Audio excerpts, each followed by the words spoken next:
Hey YouTube.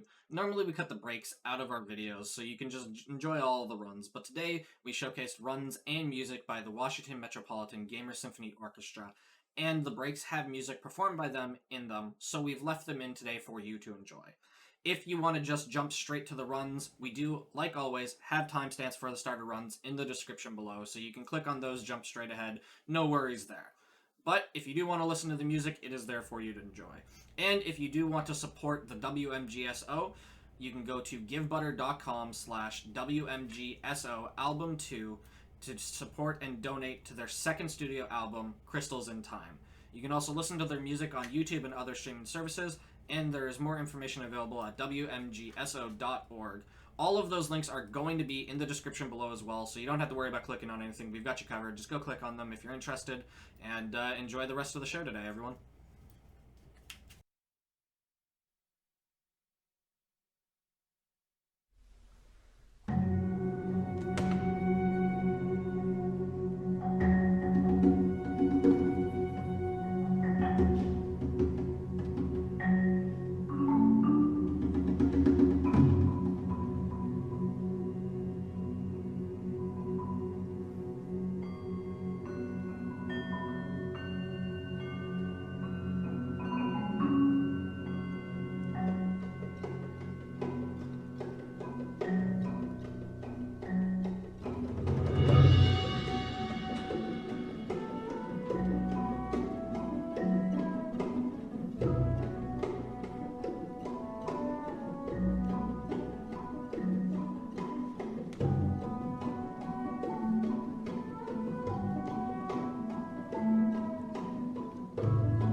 Hello, everybody, and welcome back to the GDQ Hotfix. We have a very special showcase for you today. We have worked with the Washington Metropolitan Gamer Symphony Orchestra today, and we are going to be showcasing some of the runs from some of the players involved, as well as some of their music. Before we get into that, a few quick announcements. GDQX will be live from TwitchCon October 20th to 22nd. The event will take place on the Games Done Quick stage, as well as streamed live on our Twitch channel. You can use !GDQX in Twitch chat to find out more and info and check out the schedule. Also, all of the music you're going to be hearing today between the runs during the break screens, as well as some special performances, are done by the WMGSO. If you want to support them, look for their music, any information like that, you can support them. You can go donate to their second studio album, Crystals in Time, at givebutter.com. I'll just post a link in the chat, but it's givebutter.com/WMGSO album 2. You can also find their music on YouTube and various streaming sites. For more information about their music, including upcoming concerts, or to follow them on social media, you can go to WMGSO.org. I will hand it over to our first runner, let him introduce himself and the organization. Thanks, Church. And hello, everyone. I'm Musical Daredevil. I am a tenor in the chorus for the Washington Metropolitan Gamer Symphony Orchestra, and in addition to that, I also run our live streaming Twitch team. You can check us out at twitch.tv/WMGSO. We actually streamed a completely different event yesterday evening. Yes, we did book 2 events in 2 days. It's kind of a lot, but we love doing it. And we have our fall concert coming up on November 5th that will be live streamed to our channel. So if you'd like to check that out, as well as some of our regular gameplay streams that happen approximately once every week to every couple of weeks, you can check us out there. As Church mentioned, we did record our second studio album over the summer, Crystals in Time. We are still looking to help with some of our costs for post-production and licensing. Yes, licensing these albums does cost quite a bit, and so you can check out the link in chat. In a general sense, our orchestra is a 140-member community orchestra here in the Washington, D.C. area that plays video game music. If it's been primarily or prominently featured in a video game, we play it. That includes things like the Final Fantasy series, Legend of Zelda, Super Mario, and many, many other games you might have heard of or maybe even not heard of. We tend to perform about 2 to 3 major concerts every year, plus lots of other smaller concerts and recitals in the Washington, D.C. area.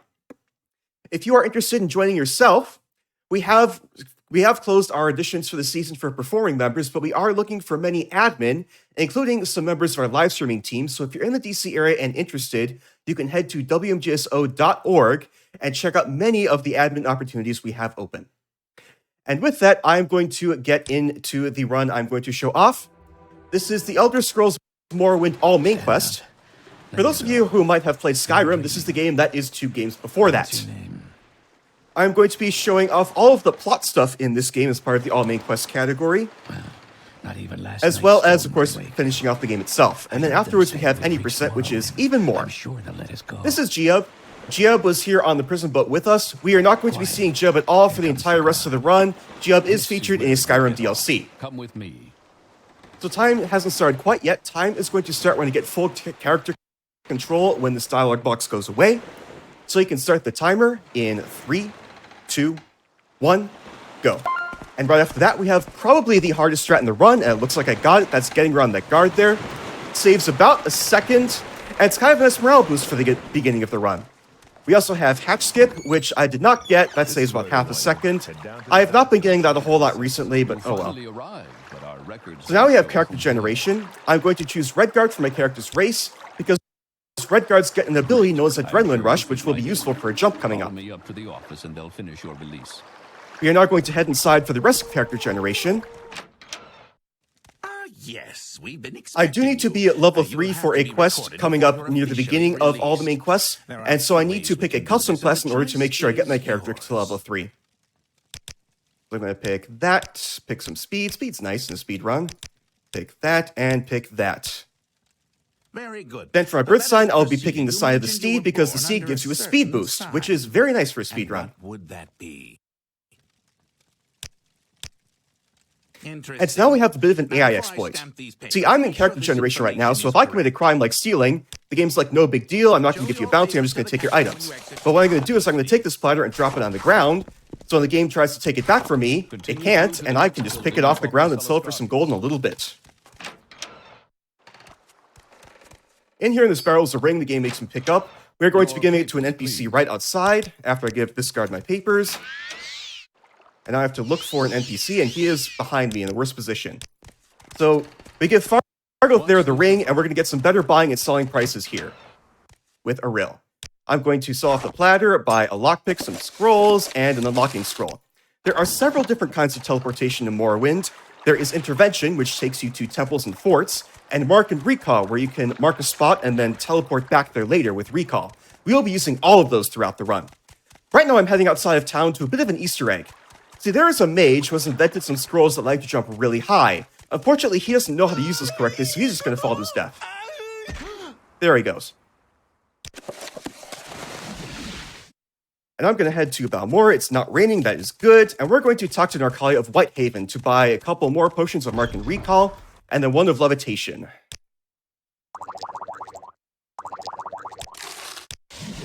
Then head back to the temple. And now we are going to jump to the end of the game. Yes, Morrowind is an open world game, and you can just jump to the end of the game. And at the end of the game, we are going to pick up the 2 items you need to beat the game.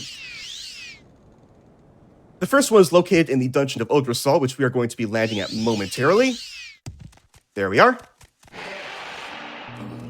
I'm going to unlock this door. This is why we got the scroll. I'm going to pick up this spear. Going to pick up the sword. Now I'm going to swap it back and forth really, really quickly. And if you look at the top left corner, you can see that is permanently adding to my stats. I want to get that up to about 3,000 or so. Oops. Got a bit lost there. There we go. It is easy to get lost in Red Mountain. That should be good. This is the second dungeon with the second item you need to beat the game, and that is Vamo'alla. Gonna come in here. Vamo'alla can be a bit difficult to navigate. I've sometimes lost PBs early on in the run due to Vamo'alla. That skeleton's gonna attack me. Don't worry about him. Okay. Come on. Yeah, doors are kind of the enemy in this game anyway. I'm going to get out a lockpick mid-weapon animation, and that is going to glitch the damage amount, so I can just kill the end boss in one hit. Gonna grind up my endurance and luck stat. Now I'm going to quick save and actually exit the game. The reason why is because I was in the 1.0 version of the game where that weapon swap glitch works, but the Game of the Year edition has a number of quality of life improvements. That means it's actually faster to swap versions, mid-run. So I'm gonna load up the quick save here.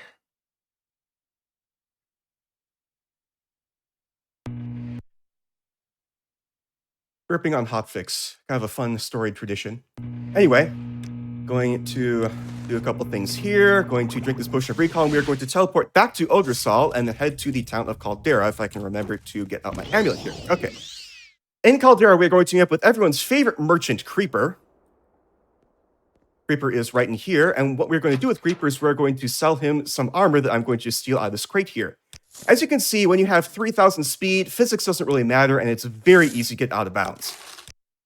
And when you're out of bounds, NPCs cannot see you, so you can just steal them or even kill them with impunity.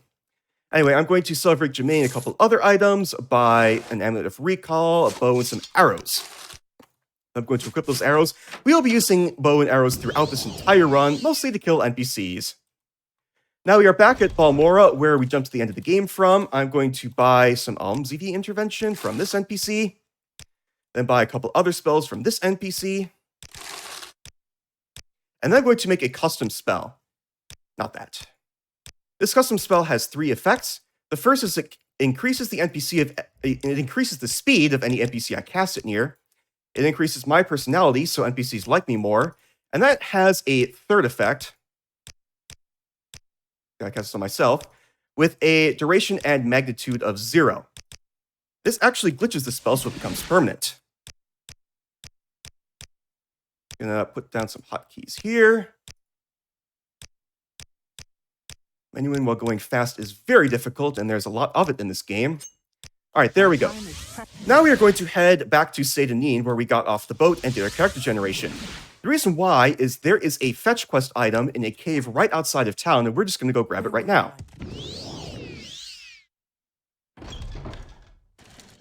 Item is right in here. The room can be kind of difficult to navigate, but looks like I got through no problem. Now we're going to talk to Caius, who is in this house. Kais is going to be one of our main quest-giving NPCs for the first part of the main quest. Now, the quest Gaius gives us is to get some information from another NPC in town. That NPC wants us to fetch an item from this dungeon right outside of town, so we're just going to go grab that and then talk to the NPC. Whoops. Doors. Doors are the enemy. And Morrowind speedrunning. Anyway, here is the puzzle box we need to grab. And now we're going to head to the Fighters Guild with the person we need to talk to. Whoops. Out of bounds there.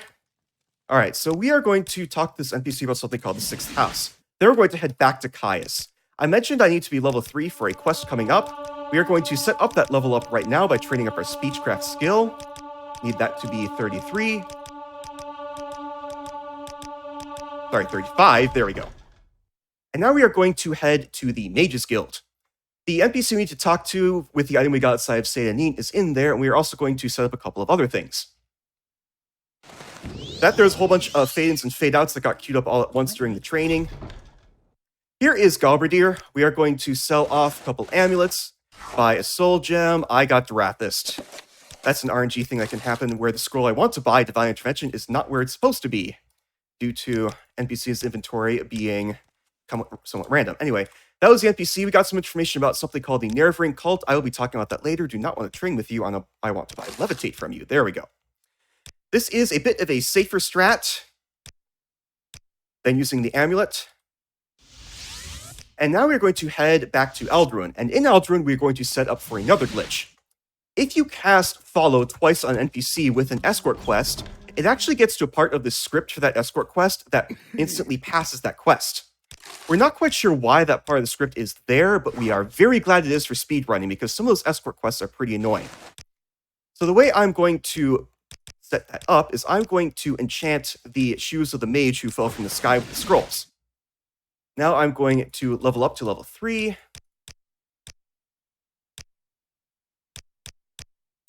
And with that, we get our next quest from Caius. The quest is to go to the city of Vivek and get more information from NPCs. The first NPC we need to talk to has an escort quest. And we can instantly pass that with our new Shoes of Instapass. Here they are, cast them twice, and there we go. Now on to the second NPC we need to talk to. This NPC is in a bit of trouble with their taxes, but if we just kill the tax man from out of bounds, then that problem goes away. There he goes. The NPC is hiding down in the sewers. There they are. We talked to them about the Sixth House cult. The third NPC is in the library. They are going to ask us to get a book, which just so happens to also be in the library. But because we are out of character generation, stealing is bad. And so I'm going to try and see if I can get my head out of bounds. This might be good. It was not good. All right, but we were too fast for the guards anyway. Goodbye. Anyway, that's that quest done, and now we have another quest from Kais to get yet more information. You may be sensing a bit of a trend here.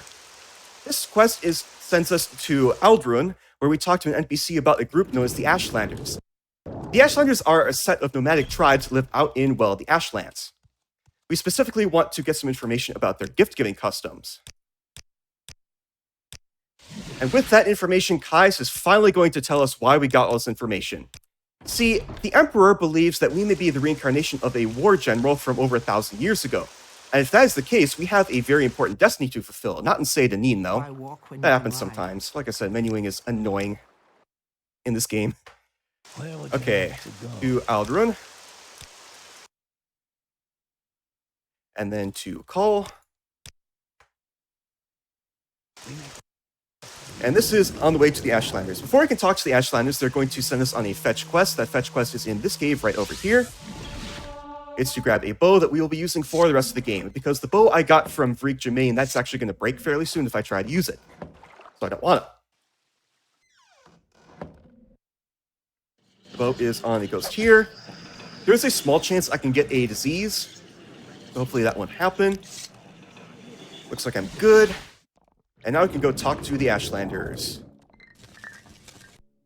First, we have a couple customs to observe. One is bribing this one gold so we can talk to their leader. Their leader is right in here. I'm going to mark. Then tell him we got the bow. And he is going to say that we can now talk to the wise woman to figure out more about this destiny that we are to fulfill. Now, what the wise woman tells us is that we haven't quite fulfilled everything yet. I have to do a little bit of math here. Hold on. There we go. But we have the potential to do that. Now, what would happen next is we would have a very long fetch quest to get a couple items to get the location of a cave. But because I'm a speedrunner, I already know exactly where that cave is. It's right here. In the dawn hour under Azura's star, the door is opened. Now, inside this cave is a ring. And once I pick this up, it confirms that I am the war general. And also it sets up the rest of the main quest. We have to talk to... There we go. We have to talk to all 3 great houses and have them name us Hortator, and have all 4 Ashlander tribes name us Nerevarine. That vampire there was part of one of the Nerevarine quests. We are now going to turn that in with the Zainab Ashlander tribe, who is right over here.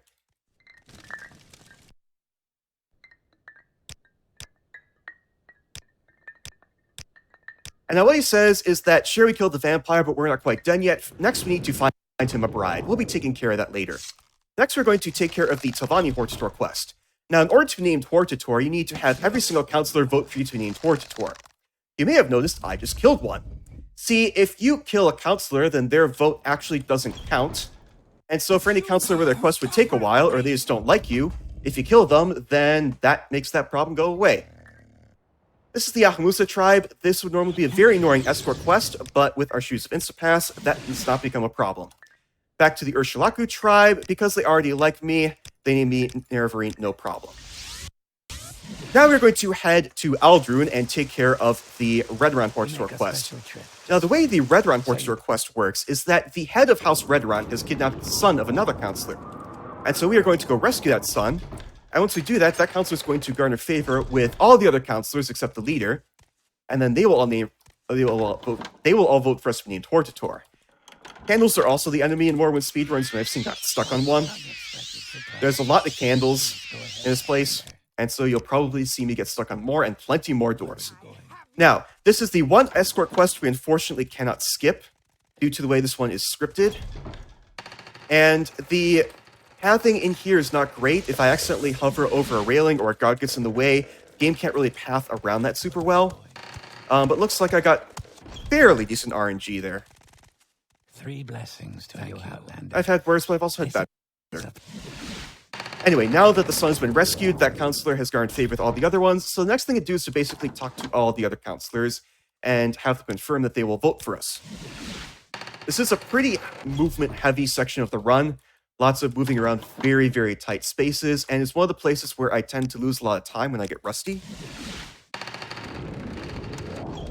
Except this counselor actually... their home got invaded by a whole bunch of monsters that I'll talk about in a bit, so they are currently hiding out in the council club. This counselor here, I oftentimes get lost in this matter, especially when playing casually. It's kind of hard to navigate. Here they are. And now we've talked to all the other counselors. We can talk to the head of House Redron. Now, he's not going to vote for us to be named Hortator. So instead, he is going to challenge us to a duel to the death. We'll see exactly how that works out for him in a bit. In the meantime, we are going to head back to Balmora because Caius has a bit of a side quest for us. See, Caius and his Blades agents have located a base of the evil 6th House. The 6th House are the main villains of Morrowind, basically, and their leader Dagoth is slowly trying to take over the island of Vardenfell in the province of Morrowind. And so it is ultimately our goal to stop them. We are going to partially stop them by taking out the head priest of the 6th House base over here at Lullaby. Now, one of the ways that Dagoth is trying to take over the island of Vardenfell is by corpus disease, which is a pretty nasty disease that slowly disfigures the person it infects and eventually kills them. And so we definitely want to avoid that. Here's the head priest. We take him out. Now, normally I would just teleport back to Balmora, but because this is a music-themed event, there is something I like to do at music-themed events. Oops. I'll position myself here. There we go. Okay, there we go. So, with that priest's dying breath, he actually cursed us with corpus disease. Unfortunately, Just our luck. And so we need to go get that taken care of. But first, we are actually going to head to the Arabenium Some Nerevarine tribe. Or, sorry, Arabenium Some Ashlander tribe in Molag Mar. And we are going to take care of their Nerevarine quest on the way to getting Corpus cured. Now, the way the Arabenium Some quest works is their tribe is fairly warlike, and they don't like this whole Nerevarine thing. So what we're going to do is we're going to kill all the warlike leaders, and then name someone else as head of the tribe, and then they will name us Nerevarine. Here's another one. You may notice I'm taking some items that will become important in a moment. Good, no high five. Sometimes they can block my attacks. So you're now going to talk to the wise one. She is going to tell us everything I just told all of you. Now, the person we are going to name as head of the tribe is kind of hesitant, so what we are going to do is we're going to give them the items we took from the other NPCs and yell at them a bunch. And then they're going to become head of the tribe and name us Nerevarine, and I guess that's how we do that. Actually, I want to check something. Okay, good. If I accidentally forget to do that, that would be a big time save, or big time loss later on. Okay. Now we're going to get that Corpus taken care of. Pius has found someone who might be able to get Corpus taken care of, and may have a cure, but everyone has given it to so far has died. But what do we have to lose, really? I mean, we're about to die too anyway, so let's at least try it out. Now, this area, Telfir, is probably one of the worst areas to navigate in the entire run due to how the collision works. So you're going to see me going through first person and third person. Swapping views like that actually changes my movement speed a bit, and that makes it easier to control in super tight areas that are hard to navigate like this. That was the last living dwarf we just talked to. We got some boots from him. Oh, nice. I got to that door in first person. That's a hard thing to do there. Now we are going to give the boots to Debate Fear, and he gives us the potion, and what do you know? It works! On us, the main character of all people. And it turns out being able to be cured of Corpus is actually part of the prophecy. So this right here is Nullulf. He's part of the Skyrim DLC, but we kill him in this run, so, you know, fun stuff. This is Gothrin in here. He is actually, if I can get in this door, Gothrin is actually never going to vote for us to be named Portator, and the game outright tells you should probably kill him. So what we are doing here is actually how you are intended to play the game, except you do it out of bounds. Anyway, over here is a slave in a cage. We're going to unlock that cage, cast our Shoes of Instapass on her twice, and she is now the bride of the leader of the Zainab Ashlander tribe. So that's that quest taken care of, and they will vote for us, or they will name us Nerevarine. If I can get in the door. There we go. So now we're going to head back to Vamo'alla, and Kais is going to give us his final quest. Vamo'alla, who you may remember we met in the library earlier when we stole the book and had to evade the guards, she is part of a faction known as the Distant Priests. And their faction is being persecuted by the Temple because of the alternate accounts they have of the war general. And so she is currently in jail, and we're going to break her out. This is the head of House Halalu, the final of the third grade houses. He is actually allied with Dagoth-Ur in the 6th house, and so we have to kill him in order to be named Hortator. Now that we've done that, all the other counselors are scared of us, and they are going to vote for us to be named Hortator, no problem. And I was out of bounds there, so that NPC can't see me. I'm still out of bounds. There we go. We are now going to head back to Vivek and have a duel to the death with the leader of House Redoran. And there he goes. Don't know what he was thinking there. So now we're going to talk to some of the other counselors of House Halalu. In here is Yingling Half-Troll. He wants us to pay him 1,000 gold, which is a lot of dialogue, so I'm just going to kill him. That's faster. Next counselor is Drowned Barrow. All I have to do is find him. He is right over here.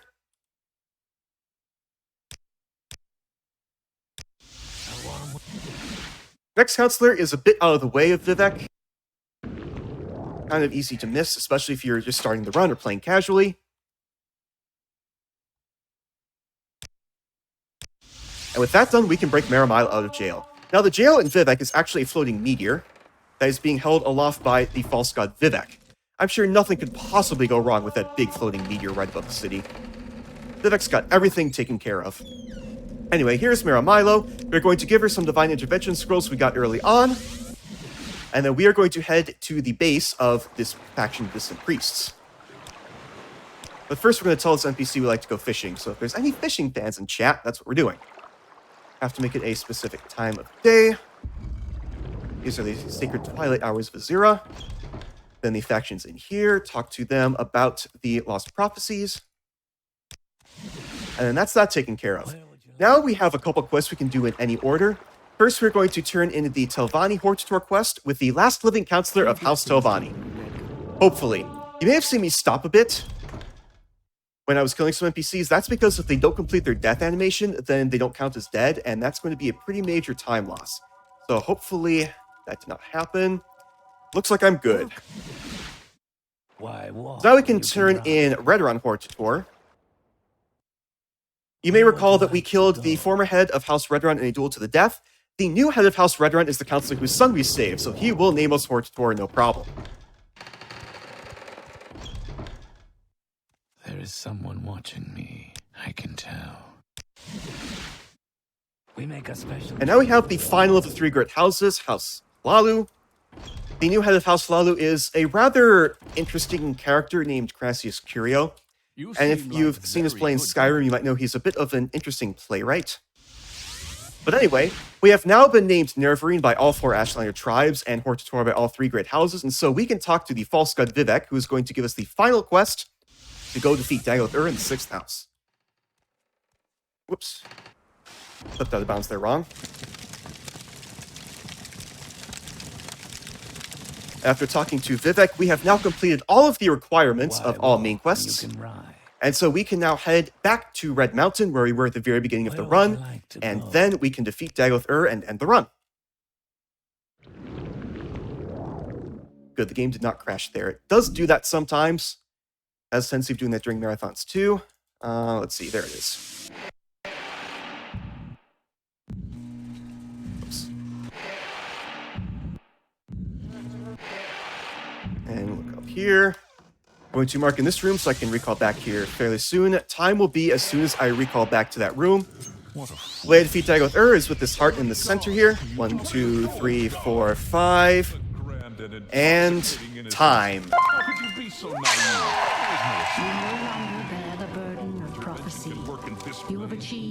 That was, I've actually legitimately never seen a run of this. That was a wild run. Yeah, there is so much stuff that goes on in this run. I love this run. That's why I've stuck around and done this run for years and years. It's just great. Also an extremely dense run, as you've seen. Now, we're not done with the Morrowind shenanigans just yet, because we actually have a second any percent run. Now, as I mentioned while I was doing the run, what I did was I basically jumped to the end of the game, grabbed a couple items, veered off, did all the plot stuff, then came back to the center and then defeated Dagoth-Ur. But you don't have to veer off and do all the plot stuff. As soon as you grab the 2 items you need to beat the game, you can just go to Dagoth-Ur and beat it. And so with this any percent run, that is exactly what I'm going to do. You'll get to see G-Up again, so if any of you missed G-Up, here he is. You were dreaming. What's your name? Well, not even last night's storm could wake you. I heard them say we've reached Morrowind. I'm sure that. And time will start at the same spot as last time, as soon as I get full character control. Here comes the you all ready over there for next timer? Yeah, we should be all set. All right, awesome. So you can start the timer in 3, 2, 1. And once again, we've got guard skip. Hopefully I get hatch skip this time. Oh, that was a very nice guard skip. That does happen every so often. The position of the guard changes ever so slightly. It's not exactly the same every time. Did not get hatch skip this time. Oh well. Once again, I pick red guard as my race. But our records don't show from where. And then inside with character generation, this is where things are going to start to get slightly different. I don't have to worry about becoming level 3 because I don't have to do the quest where you have to get to level 3. So I can actually pick a class that is specifically geared towards that big jump I have to do at the end of the game. Recorded before you're officially released. There are a few ways we can do this, and the choice is yours. So fun fact about Secutius Urgala, he is voiced by someone named Wes Johnson, Very good. who I've actually met a few times. Great guy. He also voiced Shay Gorath in Skyrim and Oblivion. If any of you played that any of you played those quests. Interesting. Now, before I stamp these papers, make sure this information is correct. All right, we have our platter once again. To the captain when you exit to get the release fee. Drop that on the floor. Continue Bye. through to the next building and Once again, we have the ring outside, and things are going to get different once again with the ring. Because I am actually just not going to give the ring to Fargoth. You don't have to do that. Your papers, please. You do have to grab the ring, but as soon as you grab the ring, you can just be on your merry way and do what you want. That's the nice thing about Morrowind. You can really just do whatever you want, within the bounds of the game, of course. Anyway, I am instead going to sell that ring to Auril, buy the lockpick and rolls again. In case you're wondering, we do get to meet up with the Mage Tarheal again, who's going to fall from the sky. You'd think he'd learn from his mistakes, but no. Same thing.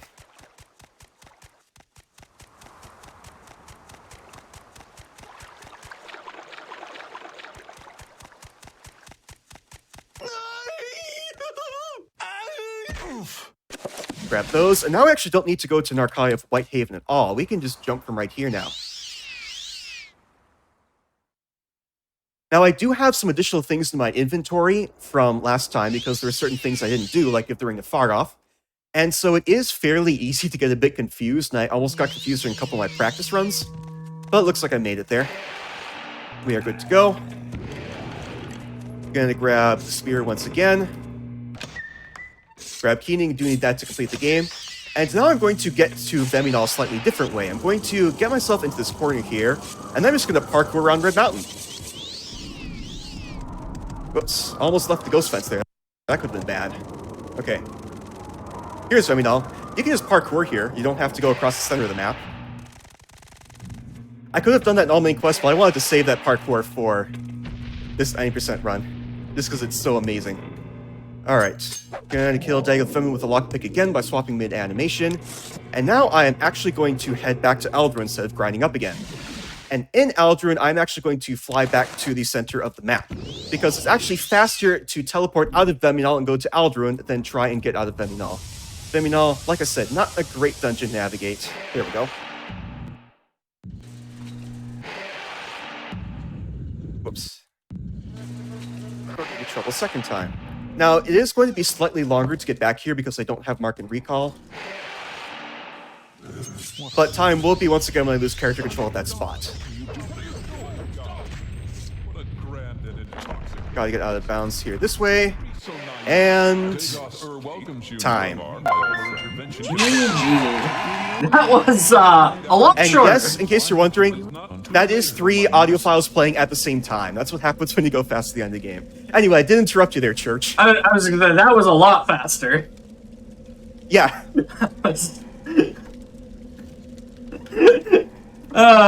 You can just go right to the end of the game. Just like that. It just works. It just works. Actually, the game did not crash this time, which I'm very happy about. Sometimes it does crash during marathons, and that's no fun for anyone. That sucks. Yeah. Thankfully it didn't. Luckily, I do have lots of thankfully it didn't. I do have lots of backup saves in case that happens, but it has. Thank you so much for showing off these runs that I have never seen before. That was awesome. You're very welcome. Thank you so much for having me on. I am extremely hyped to have been able to bring both WMGSO as well as GDQ together. If you, a couple shouts I would like to give. Shout out to Forrest, who did a lot of the initial routing of all main quests, as well as Volvulus, who did some of the more recent routing and has actually mentored me a lot in this run. Shouts to the rest of the Elder Scrolls community as well, including Kronos. If you'd like to find me, my own personal Twitch channel is Musical Daredevil, same as my Twitch username. And then, of course, I am also periodically on the WMGSO Twitch channel streaming. I was on there a couple weeks ago playing Starfield casually, and you might see me on there again once or twice in the next month. And of course, you can check out the WMGSO channel on November 5th for our concert stream. Now, normally we would transition to a break here, but before that, we do have something special for you. And I'm going to ask you for help on this one, because I can't pronounce this name. But we are going to show off a performance of y'all playing this song that I can't pronounce. I hope you can. I actually totally forgot which song I put to be the first one. Oh, okay. Yes, Vamo'alla flamenco. Thank you. I wasn't gonna get that. Yes. I gotcha.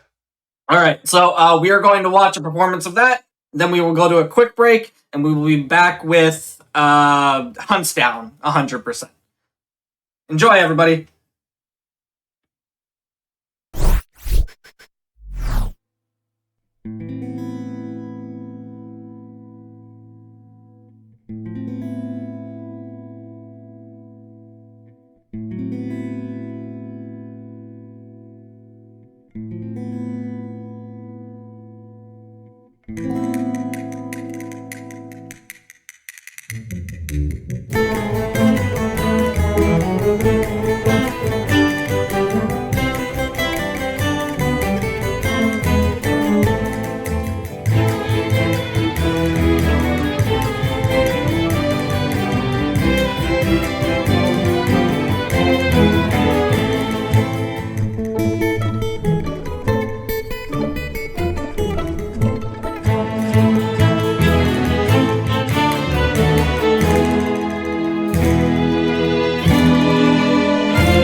Children of the land, do you hear echoes of truths that once rang clear?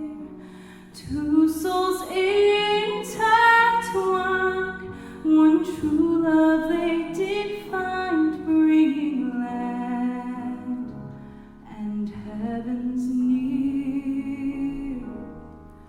But flames that burn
Hello, everybody, and welcome back to the Games Done Quick Hotfix. Today, we are here with the Washington Metropolitan... Oh, no, okay. Metropolitan Gamer Symphony Orchestra. I was really hoping I would not flub anything today, but I've already failed. We're only like an hour in. Awesome. Anyway, we're here with them. We are celebrating them, their music, and their speedrunners. We are having runs of them all day, and their music played. We are here with Huntdown. Just before we get into it, a quick reminder, Awesome Games Done Quick 2024 will be live in person January 14th through 21st in Pittsburgh, PA. You can use !AGDQ in Twitch chat for more information. You can feel free to @GamesDoneQuick on Twitter to let us know what you're hoping to see on the games list. And remote volunteer applications are open now until October 4th. You can go apply at GamesDoneQuick.com. With that said, I will hand it over to our runner and let them introduce themselves.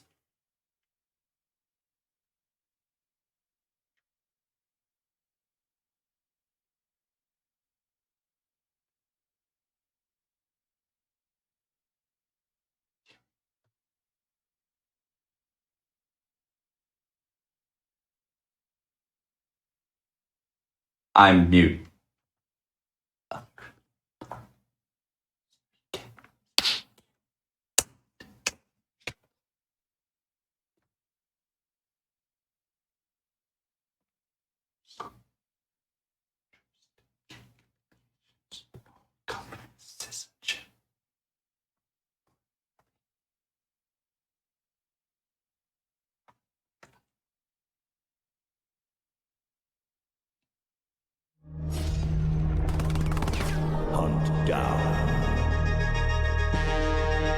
Good afternoon. My name is Poseidon Rex. I was a member of both the Maryland and the Washington Metro Gamer Symphony Orchestra for about 10 years, singing glorious bass tones, where we got to sing stuff like the Halo theme, Damarun from Xenosaga, The Promised Land, and even Dummy from Undertale. But today, Hunt. So what I'm going to be doing is a 100% hard run of Huntdown. 100% means the following for each level. A, I have to kill a certain amount of enemies. B, I need to find 3 briefcases throughout the level. And C, I can't die while finishing a level. Now normally, I run this on badass mode, in which case every hit kills. So, you lose near the end of the level, you lose anywhere between 2 to 7 minutes. But I do not think the GDQ staff wants me to keep restarting runs. So, to save from that, I'm going to be running this on hard mode where I have a little bit more chance to make mistakes. And yeah, so let's start with a brand new save file. We're going to go to hard. And out of the 3 people, we're going to pick Sawyer because he has a boomerang and it lets us kill and go fast. Time is going to start as soon as I select them, so I'll do a countdown. 10, 9, 8, 7, 6, 5, 4, 3, 2, 1. Let's go. That's Wolf Mother, she gives us stuff. It's good. Huntdown is a side-scrolling platformer shooter with cover mechanics. However, Huntdown is also a game that gave us a dash button, which means it lets us go back, and you can kind of see when I do these half jumps, a little bit of weight dashing actually. So we're going to kick down this door, say hi, and then we are going to go here and pick up the first dash.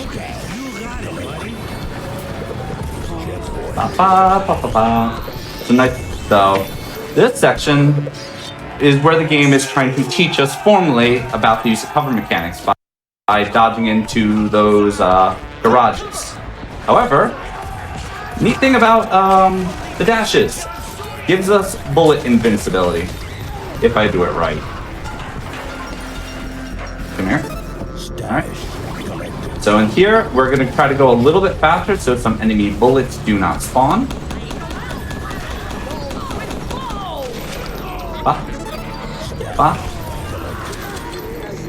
And now for the first boss. Each level at the end has a boss. This is Sweet Angel. Relatively simple. He's gonna try to hit me with a chain, and he's gonna take cover and throw knives. But when he's in cover, we can't shoot him. Instead, what we're gonna do We're gonna bait him into doing melee hits, and he'll stay out of cover. Nope. Missed that guy. There we go. Notice at the top left, that number, the kill number was 30. That means we hit everyone we needed to. Now on to the next level, where they give us throwable weapons for the first time. So we'll start here with the vibe check. The vibes are looking nice.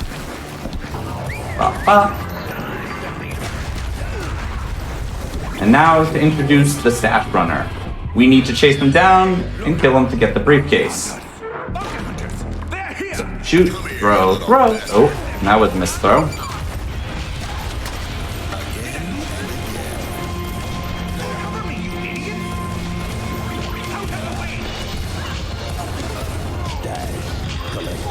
Alright, I usually do not have the grenade this time, but we messed that part up.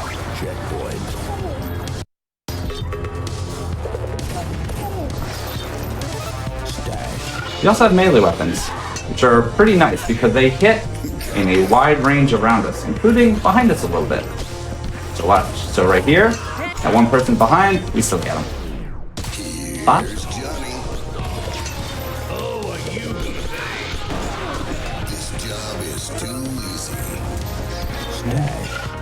So now we're going to be moving on to the second boss of the Hoodlum Dolls gang, which is Sid Handsome. Bounty found. Finally, He's relatively simple. He's melee based.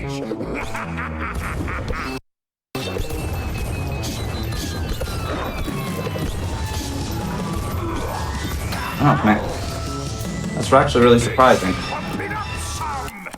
Usually it doesn't get to hit me by that point. Also, this game has multiple phases for their boss. And he decides to work out.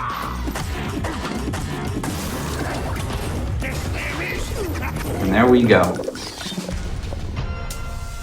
Bounty collected. Alright, we got all those. Let's move on. The Bad Boy Bob. So what I like about this game, and in each level, generally they're introducing a new concept. Here, it's dogs. We're gonna spare those dogs. Because one nice thing, dogs do not count towards the kill count. So we try to spare them when we can.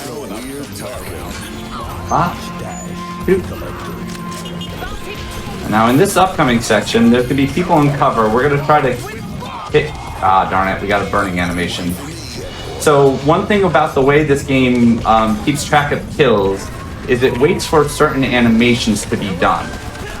So for example, if it's a burning animation, I have to wait for them to die on screen before I get credit for the kill. Alright. A safe strategy, unfortunately. Oh, wow. Nope. Okay, that dog almost chased me down. Bounty found. Guess the inspiration for this guy. in the hoodlum turf, mate. Means you're all mine. Yeah. Alright. So, interesting thing about this boss is they have a shield that they'll use to block shots. But for some reason, the way the game is, they will not block melee hits.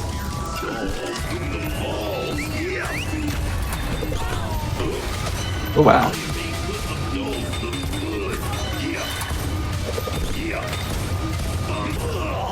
So then, again, there, we're baiting melee to make sure they stand still and make it easier on ourselves.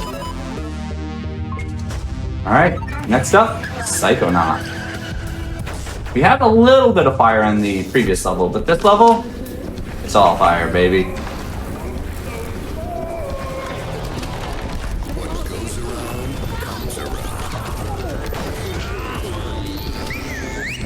Pick you, send a gift. Alright, so now we got the Thumper, which is our first explosive secondary that we pick up. And we're going to be using this throughout the level.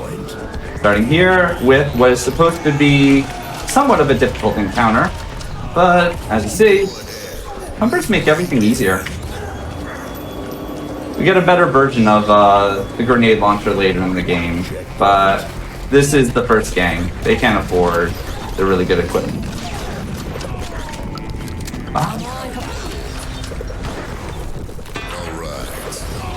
I'm not making that cycle. So one of the reasons I picked Sawyer is like right here. I can dodge certain things that normally would be a mistake or hard. Oh gosh. Ah, darn it. I usually do not take care of these dogs. I usually take care of these dogs a little bit earlier to be safe, but looks like it's not happening today.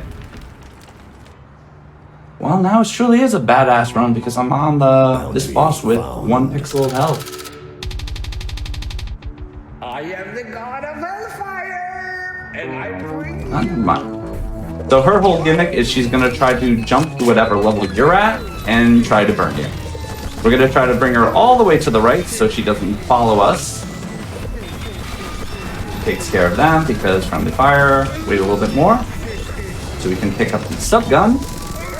And phase 2.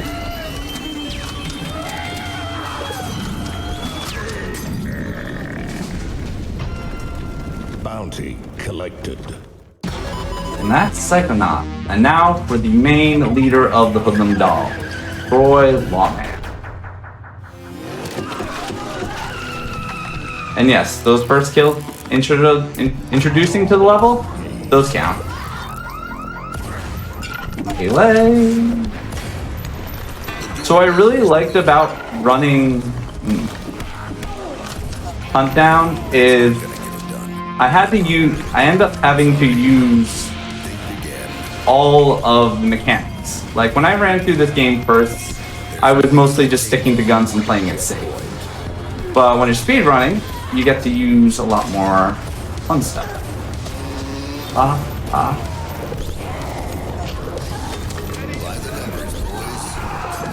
Oh, no. Alright, we're just gonna dodge this. I'm already out of place.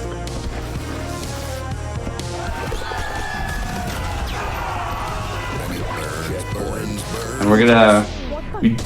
the game wants you to use the flamethrower a lot in the beginning, but... I want to save some ammo for later. Because I got a boss that needs to be melted.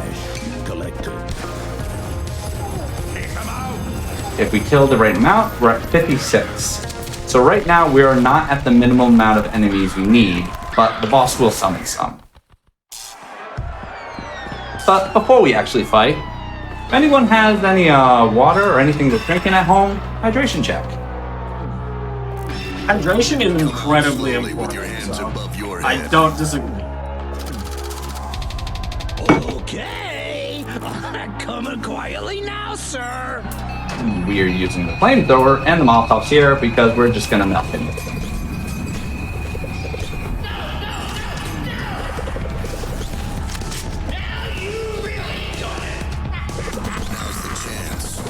And we're gonna do enough damage to him where he doesn't even take a single shot. Well, he doesn't get a shot off. I'm gonna melt it again. And we're gonna do the same thing. Now, the third time we're going to do this, we're going to slow down a little bit, because again, we do not have enough enemies killed yet.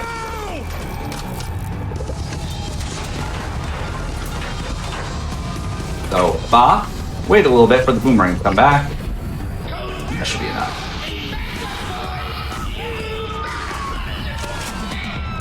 Just a little shit. I was a little worried for a minute. I thought I didn't get the minimum amount, but yeah. First gang.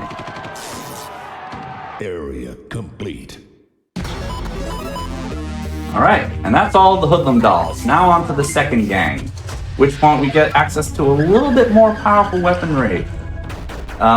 For this gang in particular, think the Baseball Furies from the Warriors.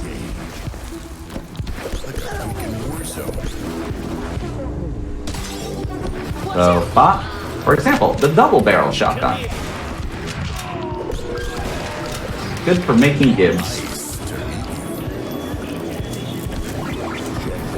So like a lot of these sections, for example, this is very tight, where if I delay a little bit, things will be out of place and I'll have to react. I've been running this game for about 2.5 years to try to figure all this out. Had a little bit of competition, one guy named Edirector, who has a world record on a couple of levels.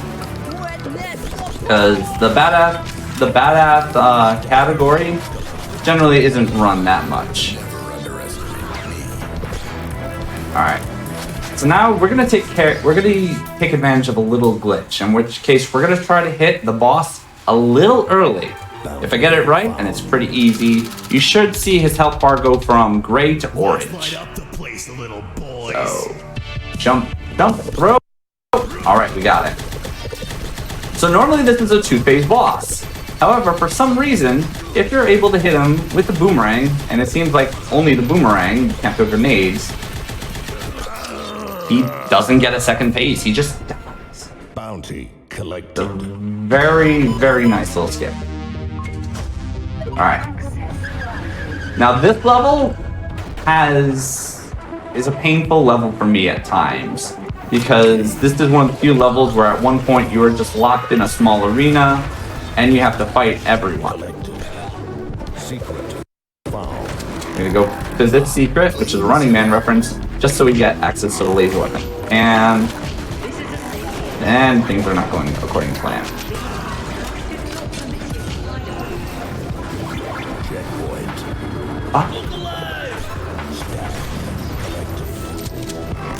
You don't know who you're messing with. Got him? Alright, we're at 22. So this is the part where we cannot move forward faster, and even if I could somehow skip this, for a 100% run, I can't, because I need all the enemies. So we're just gonna wait it out a little bit. But this is a section where if I get past it, and then in the badass run, I die, I have to redo all of this, because I can't get 100%, because I would have died during a level. Again, this is definitely a section that shows the power of a boomerang, because it just goes through any enemy and then comes back. Compared to the other two bounty hunters' weapons, where they'll hit the first person and then stop. Little slapstick action.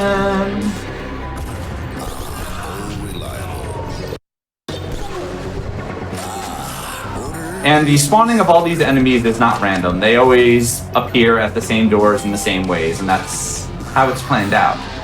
Throw. So one shot on him, otherwise he will reach me in time and hit me. This is worse than World War III. Kick. The throw. Come here, I'll show you. Okay.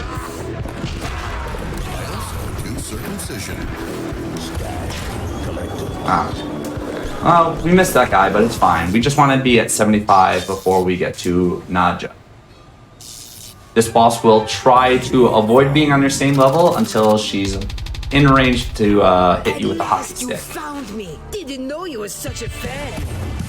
But since we know that, we can take advantage of that by manipulating her ability. So down and then up. Oh, never mind. I want her up here. That way. Let's start the ball sparking. Playtime is over. I missed that.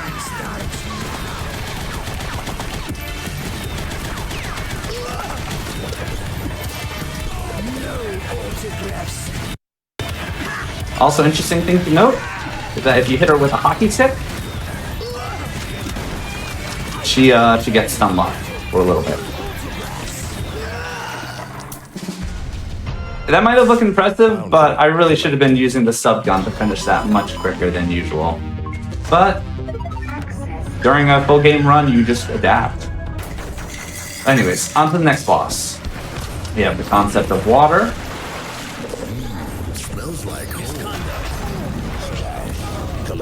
and rocket launchers. So we're going to start off with this. And thanks to Ed Director, we found out a way to make it so we can one cycle this instead of having to wait for it to appear down again to get it. So we got double barrel, pop, pop, pop, off 3. Got it.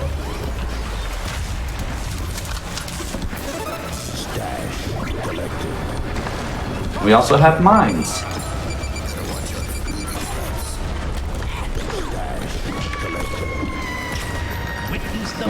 Well, everything's going pear-shaped.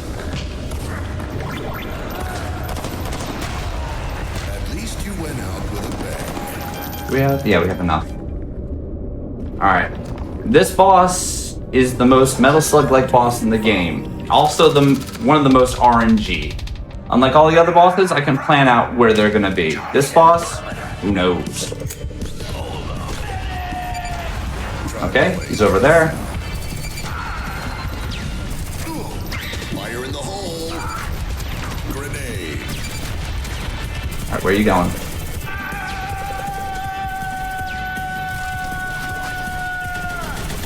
As long as we don't follow too closely, we should be fine. Come.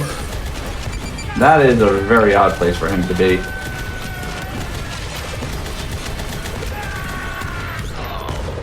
But we make it through all right.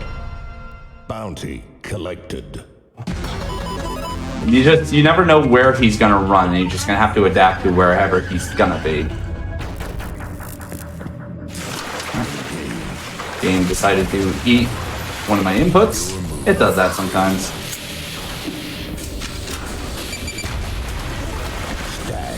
Should be able. Nice.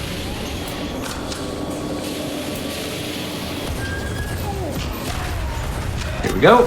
Goodbye. Alright. You got a low throw here.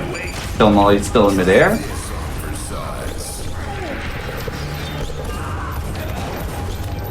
Nope.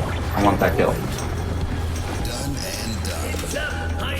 Alright, so we're going to do a little bit of quick swapping here because you can actually ignore the reload animations on some of the weapons by quick swapping in time, which is nice. However, if you mess it up, it takes double the time it normally takes to do a reload. So you might have noticed I picked up the flamethrower there, where the game clearly wants me to use the flamethrower there. But I have better plans. Oh, almost forgot to throw that.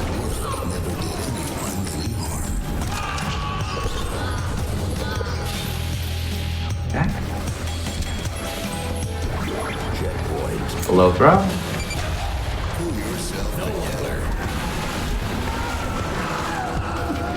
Ah. Do we have enough kills? Yeah.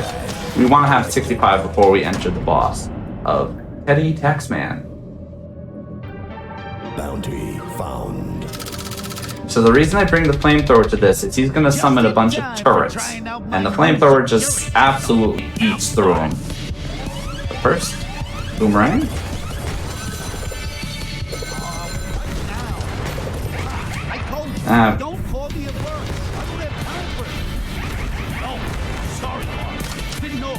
We're gonna put that there because once we're dealing with the once the boss comes down, we're gonna want it there.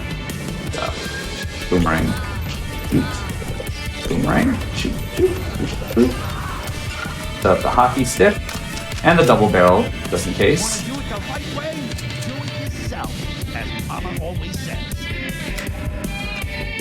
Grab the gun. We're gonna want to keep him on these platforms.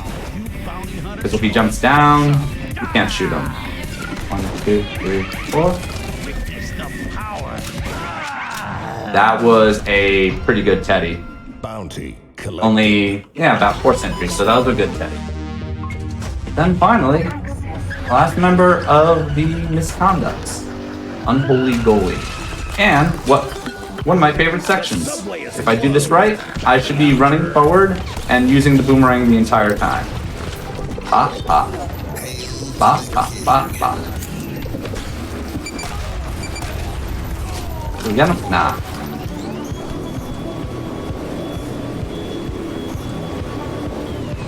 If you're in chat, put in some cat jams.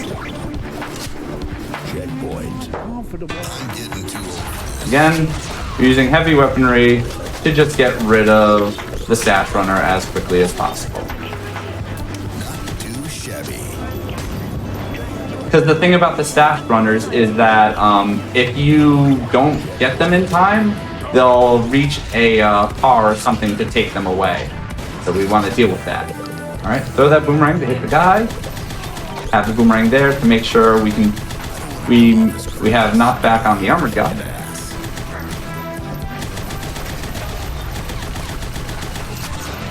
Hit this guy with the rocket backsplash. Backsplash. I know what English is.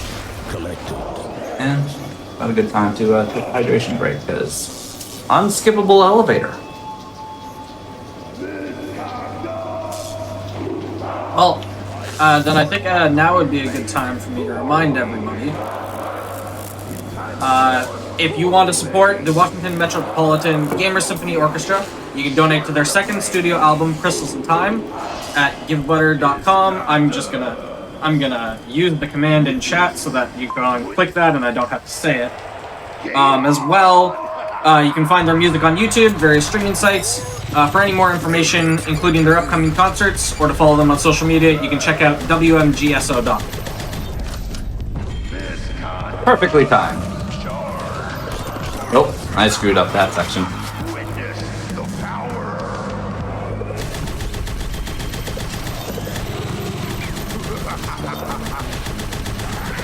Man's just having a good time playing nice, friendly hockey.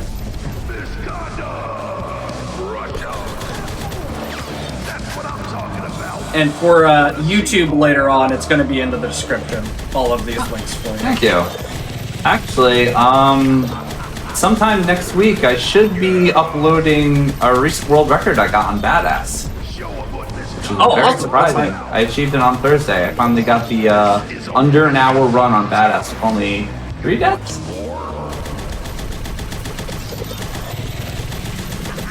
That's Sorry, it. we cannot play chicken with him, unfortunately. Sorry, you were saying. That's awesome. That's a hype run. Yeah, I've been working on that for about a year now, and then just out of the blue, I got it yesterday. Also, and then he killed the help for no good reason.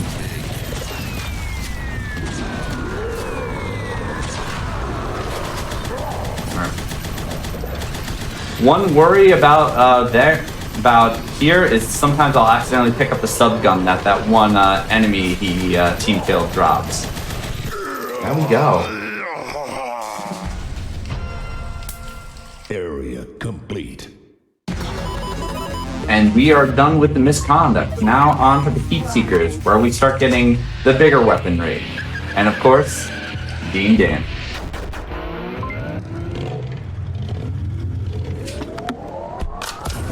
So this gang is the first time we're introduced to vehicles, and we get even more powerful weaponry.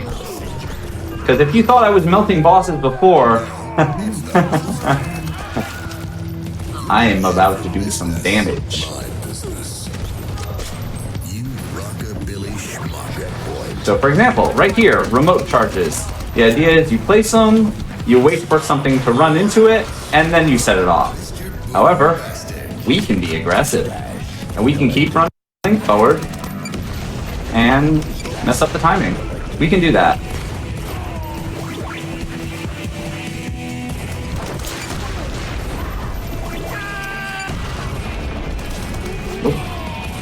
Alright, we're at 29 kills, so we're good there. Pop. Use that bullet invincibility from dash to get through there.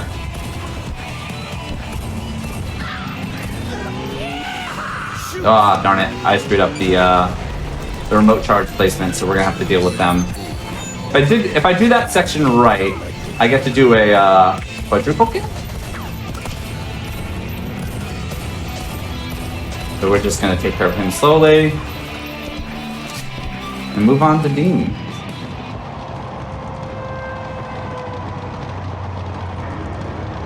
So, coming into this fight, we have the rocket launcher and the remote charges. And hopefully, we can do that before he starts destroying scenery.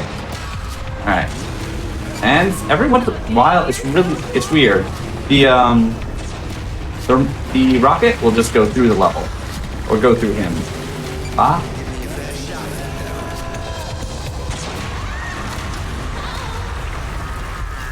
Bounty collected. We got the kills, right? We got everything? Yeah, good.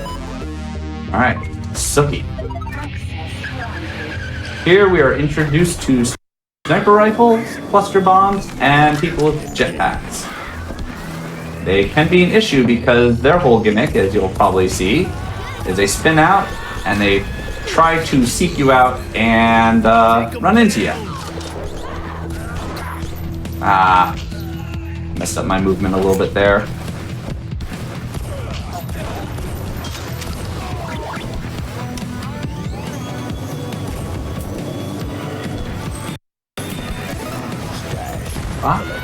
As long as you are past whichever direction they are facing, when they die, you'll be safe. I'm the right man for the job.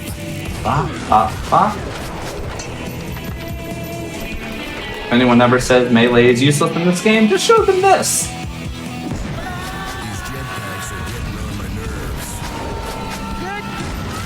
Air kick, so we can keep our forward momentum. Now in this next section, I'm gonna have to be listening for an audio cue to see whether I'm gonna be chased by a missile or not. So, with that.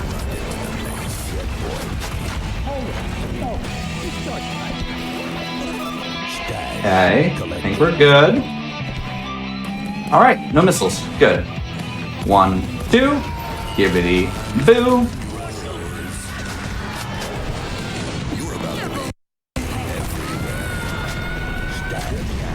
So the throwable cluster bombs throw out a bunch of little droplets and can be used to great effect.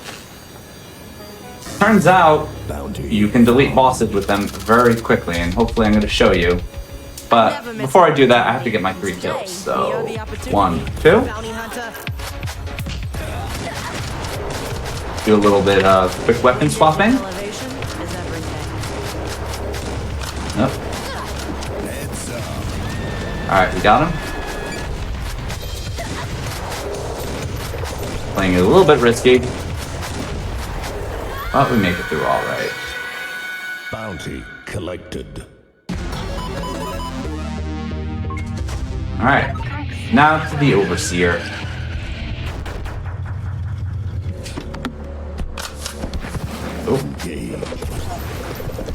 This, for some reason, also tends to be one of those levels that just likes to screw with my runs.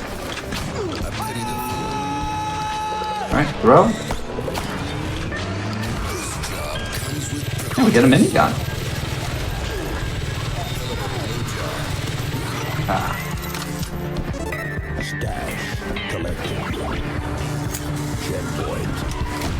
Ah. We're gonna slide through these bullets. Gonna stay here to make sure we don't activate this motorcycle earlier than we want. Up throw. Should get. Alright, we almost got everything in perfect order.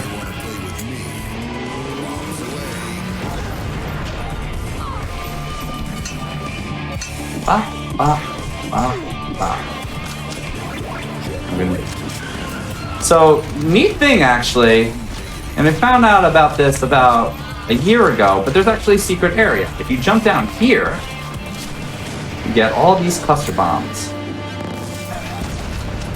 And with those cluster bombs, we can really speed up this last boss. Stash collected. Alright. We'll warn you, there's a little bit of cursing here. But should only be one. Bounty So, impressionable audience, earmuffs. Start up those engines, you worthless pieces of shit. 1, 2, 3, 4, 5, 6, 7, 8. Oh, all right, good. They're in range. Should be. Yeah. Bounty collected. Normally in that level, there's a bunch of dodging other cars and waiting for him to appear, but we don't have time for that. So remember a way back when I was going against Murdoch and I mentioned he was RNG a little bit? This boss that we're going to be facing is the other person that could be RNG. Oh, okay. Did that person live? Yeah, I'm going to have to deal with them. Oh. Yes. Fire in the hole. There can be only one checkpoint. Let the boomerang take care of him. Yeah. Ah. This is mean business. You and you. Alright, we're at 30. Good. Now this section, I'm going to be chased by a guy in a monster truck, but we're just going to speed up, so hopefully we only see him at the very end.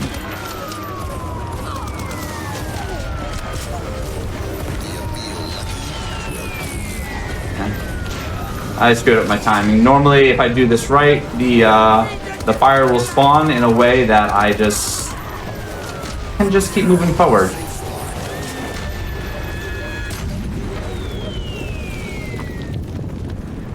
Alright, here's Mr. RNG, Bounty Sunny Rooster.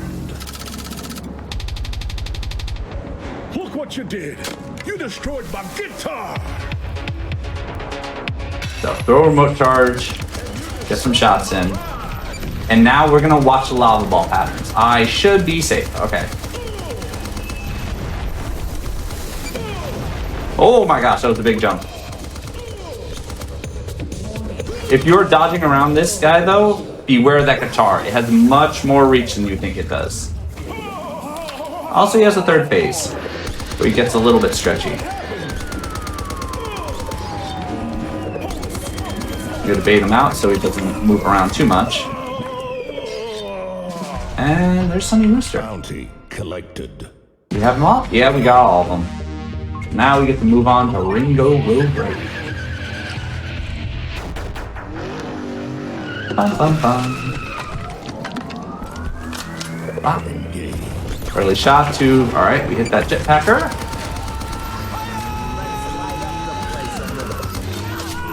Alright, coming up is also a pretty tight section that if I do all my dance steps right, I'm gonna use the minigun to great effect.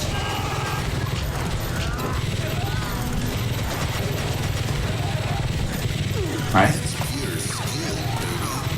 Alright, we're looking good.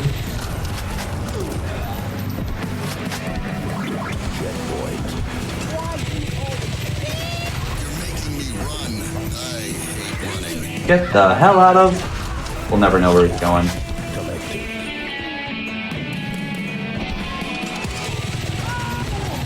We're gonna do a premature cluster bomb so we can hit through that guy's shield. And time for a good old flamethrower.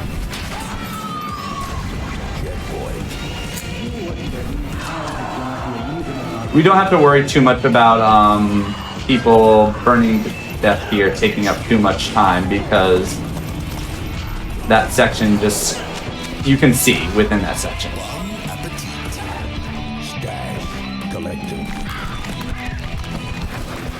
Alright, we got a cutscene where we're tricked into something, and now we're on the back of a truck. An extremely long truck. Oh.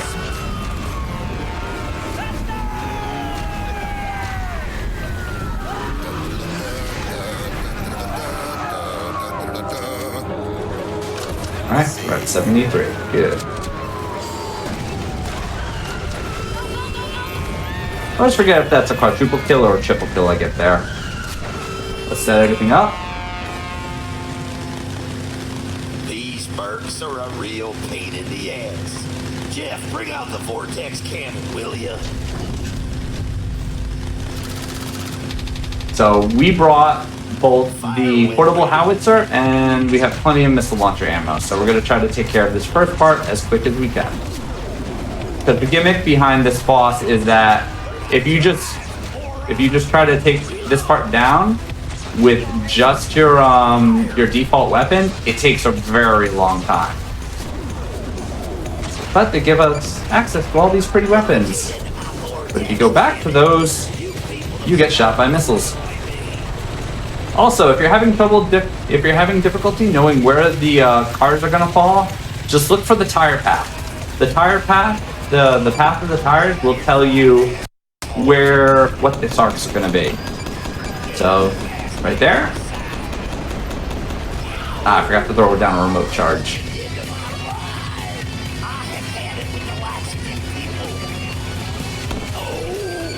We're just a big, intimidating boss. He just ends with a guy with a chainsaw. And that should be everything? Yeah. Alright, now we're on to the final gang, the number 1 suspects. If anyone has seen The Last Dragon, it's the Shogun. It's just the Shogun. Look at that pretty background though. Go up here, or the... Oop. I dropped down. Hold on. I want to restart. I hope... Is it okay if I restart? Just the level? Yeah, that's fine. Yeah. Yeah, you're fine. Okay, it's just... To me, that felt ugly. So I just... There we go. Oop. Don't restart the run, but the level's Oh, fine. I'm not restarting the run. This is not a badass run. If this was a badass run, I would have been restarting multiple times ago. We have a schedule to keep, good sir. Clean up on aisle 4. Sorry, good person, I apologize.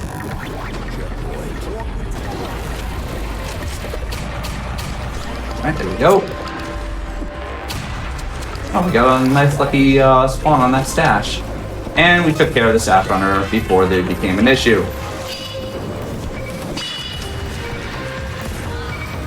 They took their sweet time. Come on out, little fella. Robots do not count towards a kill, so we don't need to worry about those we pass. Grenade on the way.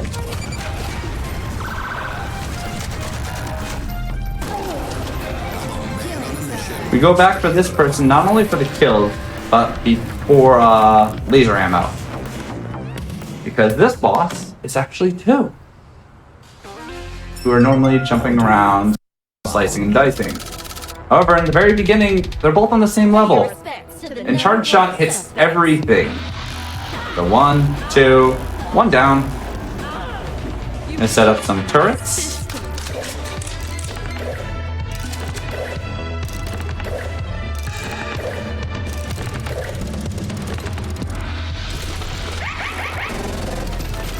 So jump, run a little bit, get the charge, take the shot, and there we go.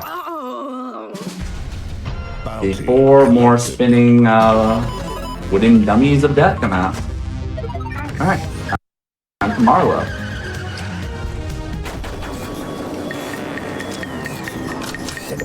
Boomerang. Shot.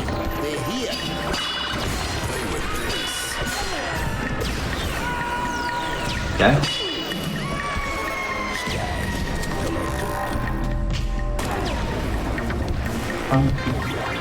So the gimmick of this level is that Marlowe is in a helicopter, and he's going to try to shoot us if we're out of cover.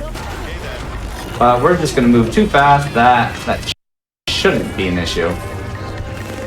I mean, technically there's a lot of things on this run that shouldn't have been an issue, but they were. But not that section. So, good news all around. Bop bop. Just dropping damage the property, sir.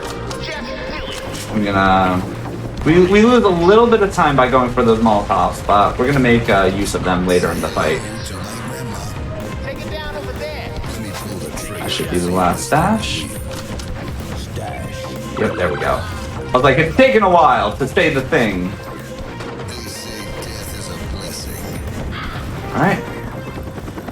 We're gonna do a little bit of tracking Marlowe's movement in the beginning of this to try to speed this up.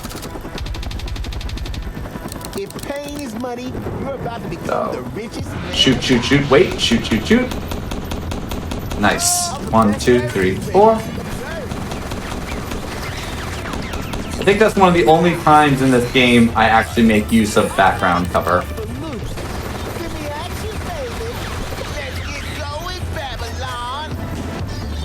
Cleared for takeoff. Alright. Phase 2. We need to get close. Shoot. Yes, sir. Oh, nope.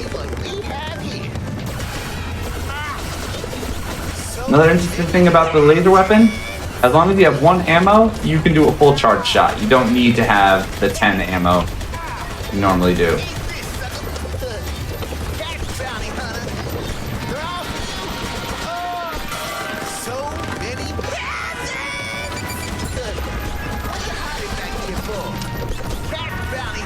He's gone. I think I might get the dog. Alright. Ah, nope. Dog goes off to an orphan who really needs it. Gonna get Marlowe to pet the dog.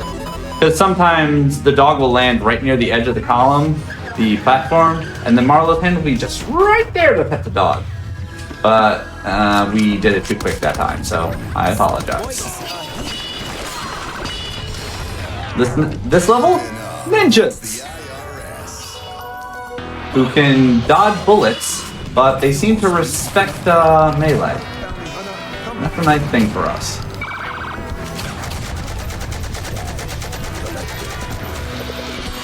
Okay. Now, if this next section I do it right, everything should die. I don't know why. I can't really figure out. But 1, 2, 5.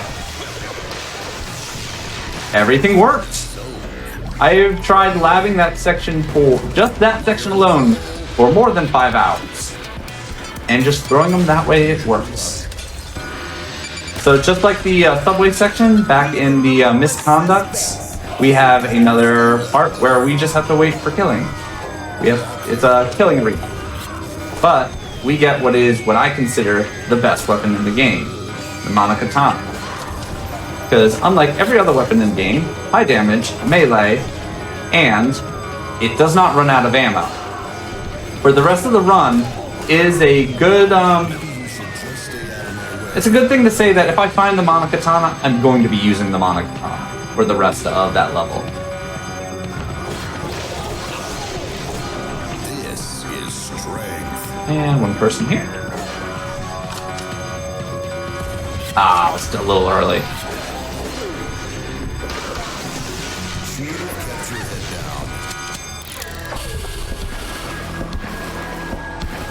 I was actually practicing this level specifically before the run, just because in my badass run, this is a level that could really cost a lot of time.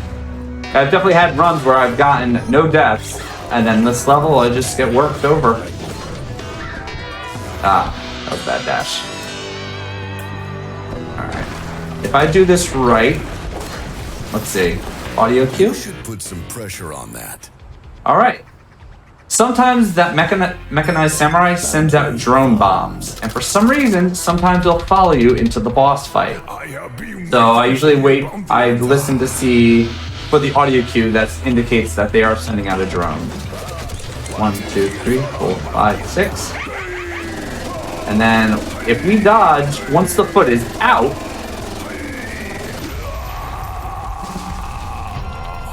we make that just a really easy fight. He did not get to fire 1 shot. Alright. Next up is Syra Rose, the second to last level in the game.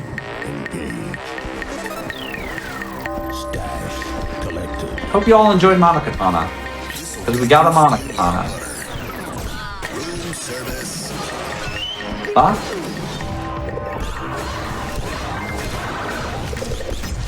Can't touch me.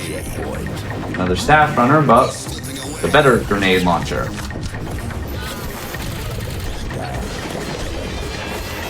Ah, man. Normally I'd be able to kill that guy before they get a shot off. But we messed up a little bit there.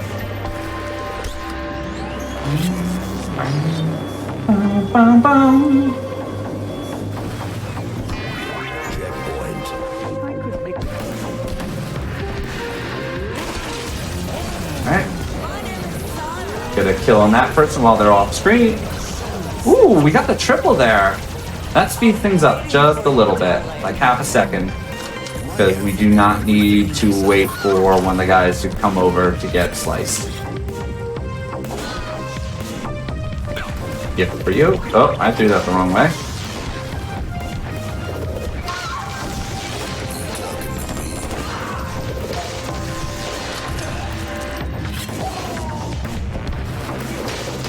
So with those Kung Fu guys, normally you cannot kill them with melee, but if they're jumping in the air, you can get them. This is your brains on bullets. Alright, this next section, I might go quiet a little bit, but that's only because I'm following the boss's instructions.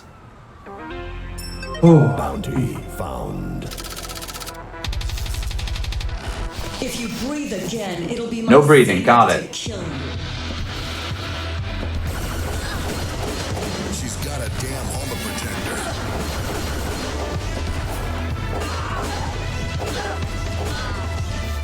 Howdy, they call me Sawjaw, partner.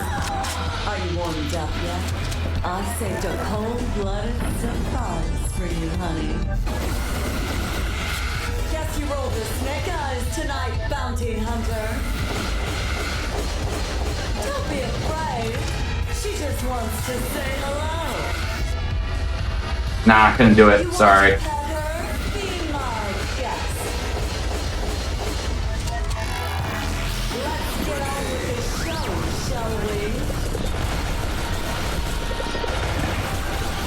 So the thing about this boss though is that the first part of the snake, 50% damage reduction overall. That's why we wait for the cluster bombs afterwards to use them all.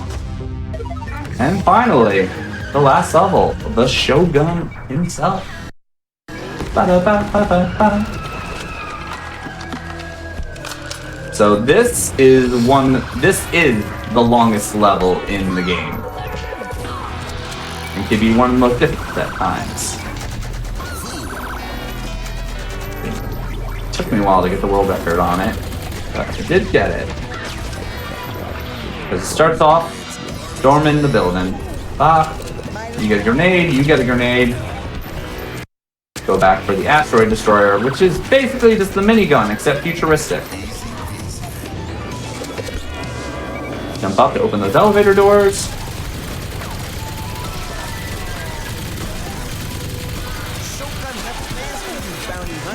I have plans for the Shogun. What a thought, they coincide. Alright.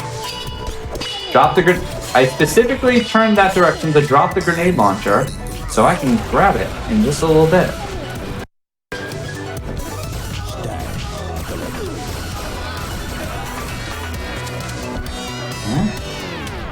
Special delivery. 1, 2, skibbity boop.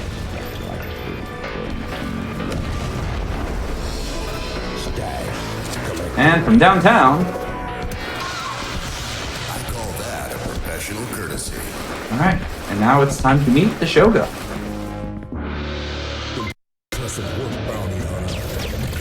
First, gotta deal with them bodyguards. Oh.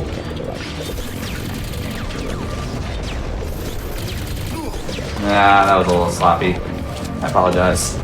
Good point to hydrate though.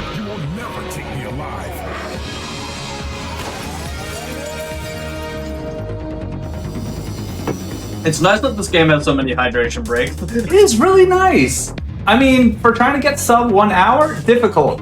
Oh, wrong way. I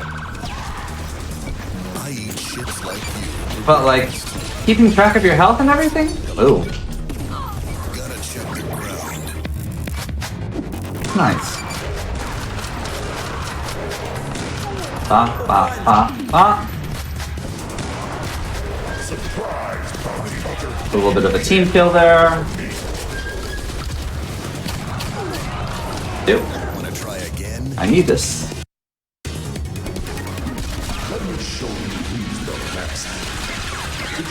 Those are bullets, so we can dodge through them. Alright. That shotgun person on the top right moved in a good pattern, so with this one grenade, we should be able... or two. Ah, darn it. Missed the edge just by a little bit. Monokatana, baby!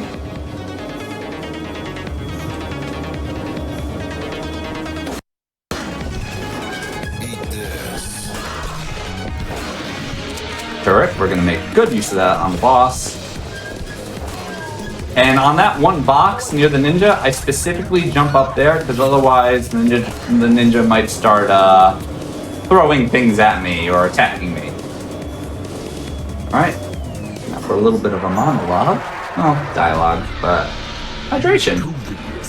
To be solid #1 material. Join us. Earn more credits. Just bow before the master. Bow down before Shogun.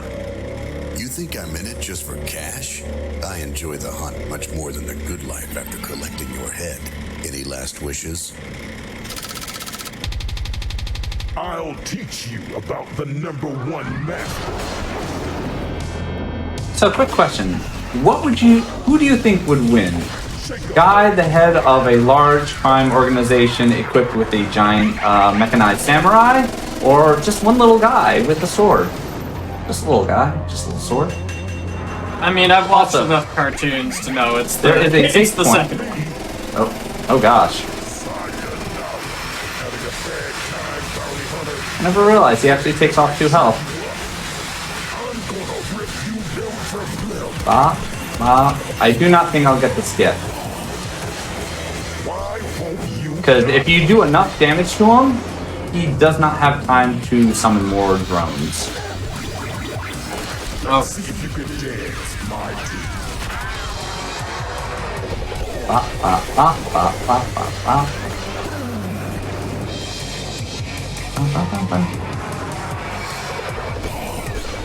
Who is top?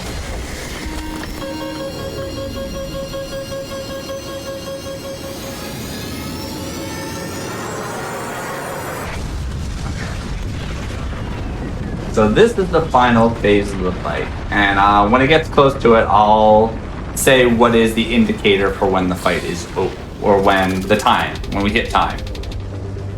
Our battle will continue in. Remember way back in the first gang where I mentioned how Bad Boy Bob blocks shots but not melee or throwable?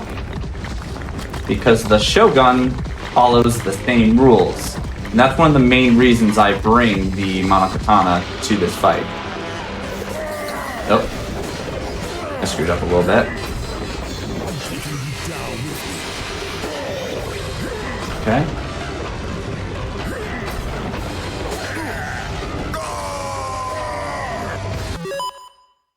Wow. Am I allowed to restart this, or do we not have time? Yeah. You're good, you're good. Yeah. Okay. That was an unfortunate fall. That was a very unfortunate fall. I did not manipulate the Shogun as well as I normally do. It happens.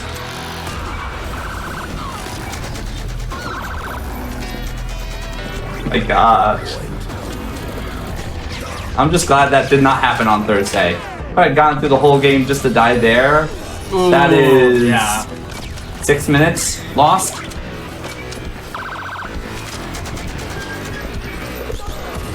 It's fine though. This just means we get to hydrate more.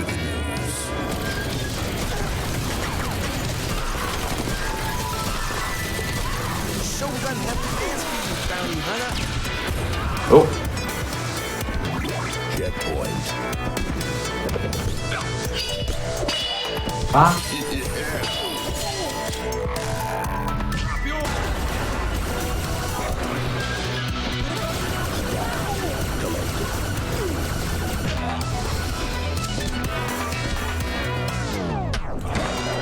1, 2. Skibbity. Skibbity boo. Never had a chance.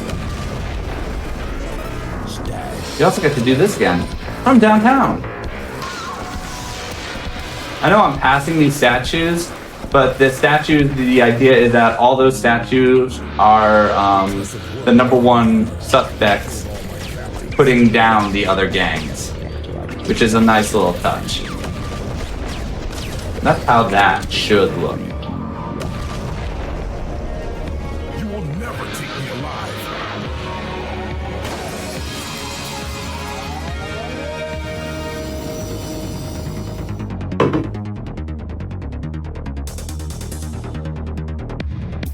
Revive check.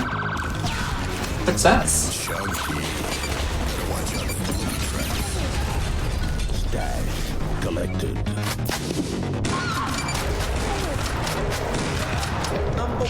Oh. So there was a bad quick swap. So instead of being able to shoot my default weapon immediately, I had to wait for the traditional reload of the sniper. So there's a little bit of risk to doing it.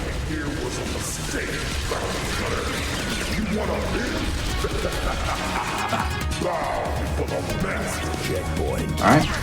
Shotgun removed where I want them to.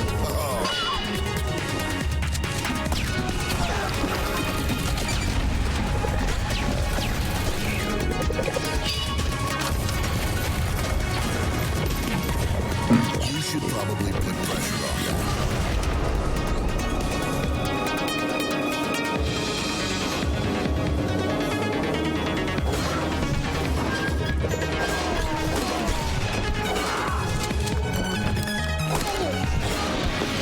Stick around.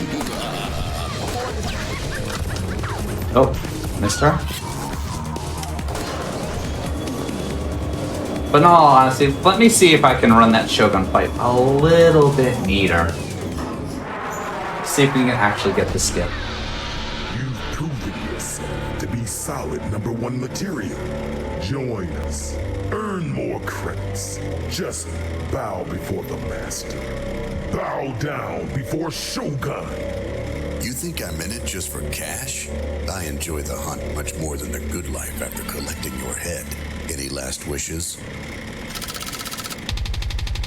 I'll teach you about the #1 master. 1, 2. Oh, we only got one hit there. 1, 2, 3, 4.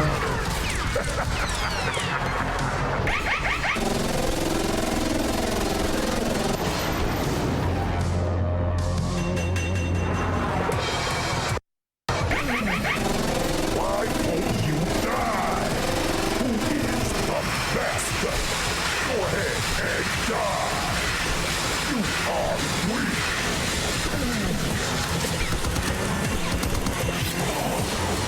Ooh, this is looking good actually. I might get the skip. I might get the skip.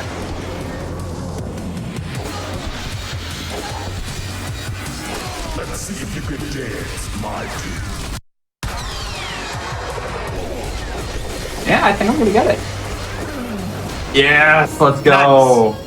So getting that, so he doesn't summon the drones, can save 15 seconds in this level, which is pretty sweet.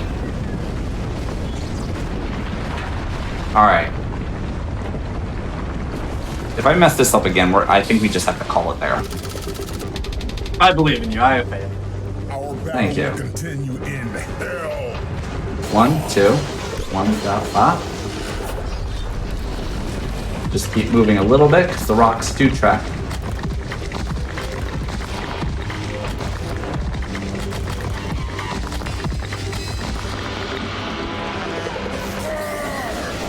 There we go. That's how that should look. Now the rocks here a little bit faster, so we're gonna typewriter our way across.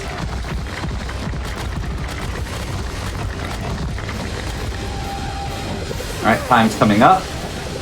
And now.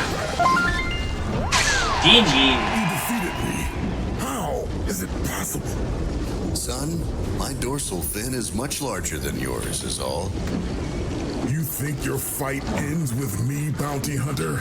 Look carefully at your employers. We have more in common than you think. Say your piece, knucklehead. Others will rise to take my place sooner than you think, Bounty Hunter. Area complete. Alright. Oh,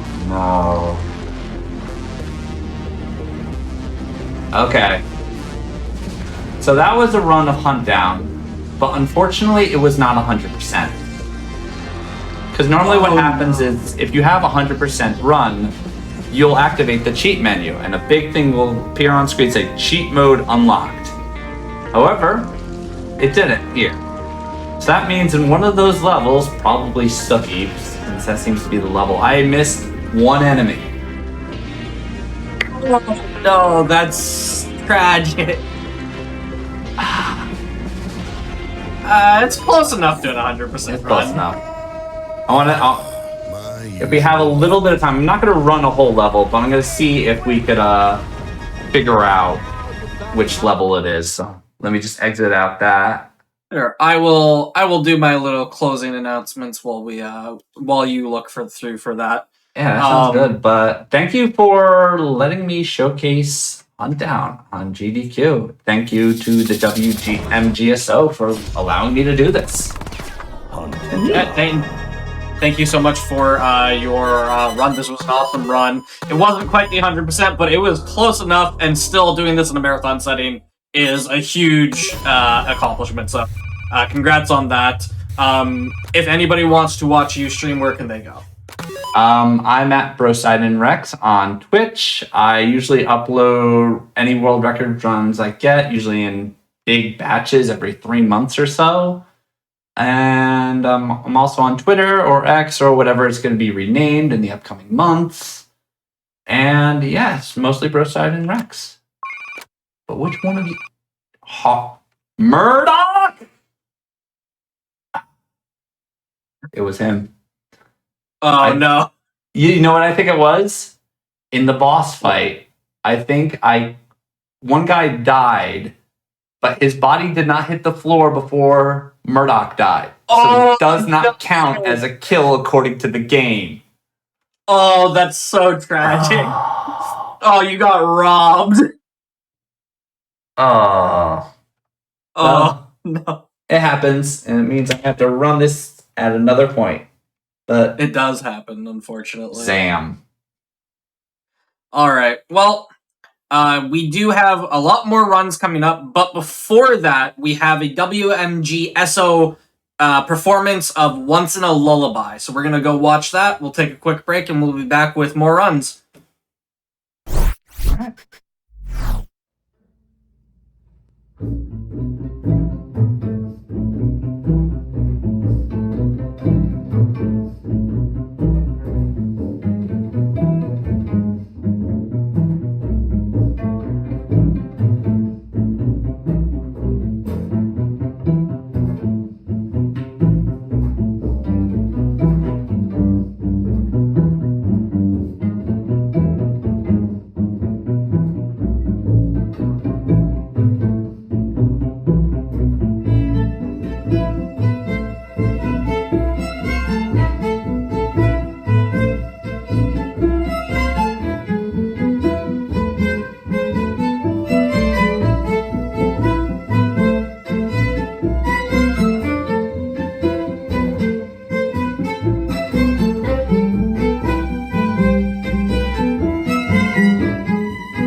Hello, my name is Will. You can call me Echo or just whatever. Scream loudly if you need my attention. I respond to just about everything. And I sing bass with the Washington Metropolitan Gamer Symphony Orchestra. I'm just now entering my second season with them, and our first season was all Final Fantasy music. It was a wonderful time, and I very much look forward to our next concert, November 5th, WMGSO on Twitch. Watch it. So this game is Riven, the sequel to MYST. Some of you may have played MYST, some of you may have played Riven. You may recall them as being extremely difficult and taking a very long time to complete. I know my first run of this was something on the order of 9 months. So I'm going to try and do that in 9 minutes. So time is going to start as soon as I hit new game here. All right, ready? 3, 2, 1, go. So here I'm using a technique called galloping, where I alternate between mouse clicks and keyboard inputs so I can run even faster than the game would normally allow, and sometimes... Oh, wrong way.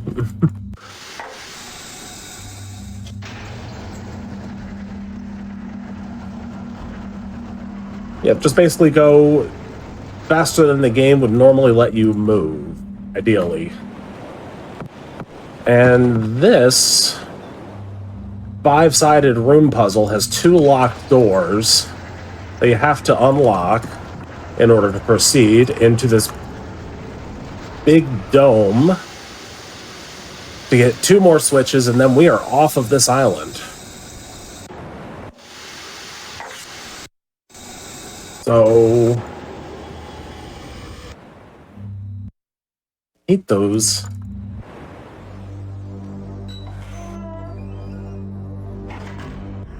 Open the exit door.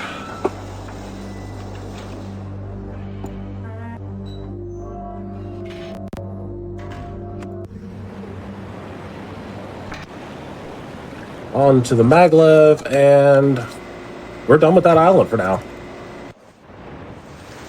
There we go, up the hill, this side.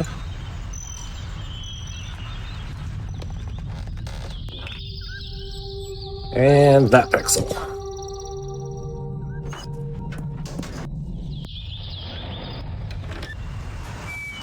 So we're going up in this tower to close the floor of a gallows stand, so that way I can get up into a prison cell for a puzzle later. And this is unskippable. The way up, totally skippable. This one, for some reason, you can't skip. Jump scare child.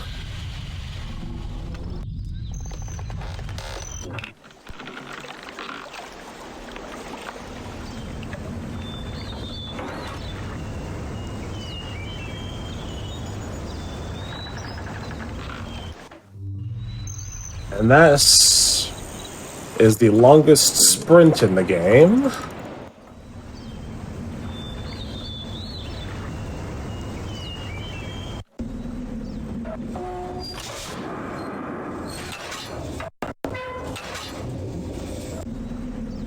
First, we gotta open up that.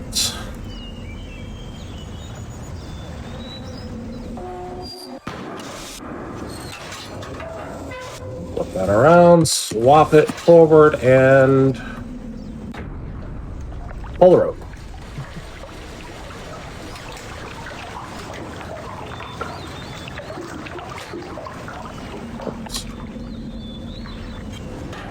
Hey, where'd that guy go?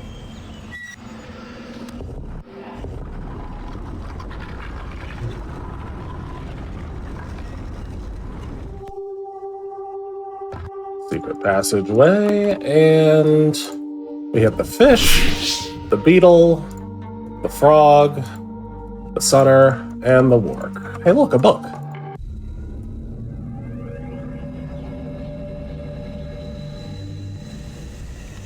I gotta look at both of those windows to trigger the cutscene that gives you that book. And there we go. We're right back. So I just picked up Catherine's journal, who is Atrus's wife, who is the guy that we skipped over at the beginning of the game, who gave me the quest to do all this. And a trap book that will capture that guy's father and imprison him in a empty space forever. It sucks. You'll hear more about trap books during MYST, if I have time. That's a very short game. Now that puzzle is very simple. You just have to hit all 4 buttons. So long as the one to the side is the last one, you'll complete it.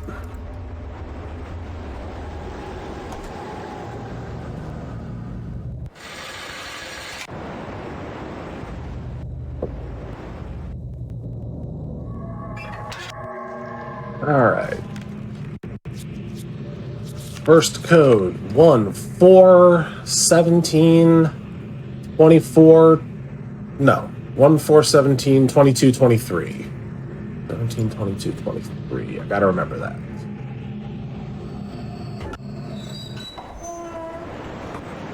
And we're back in the big dome.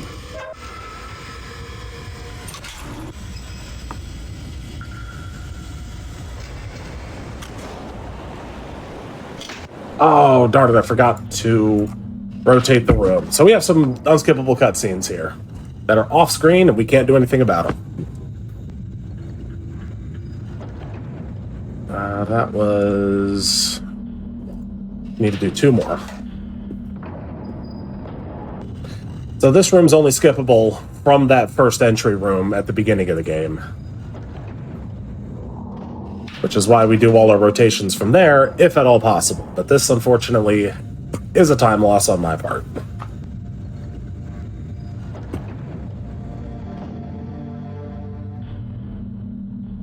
There, goodness.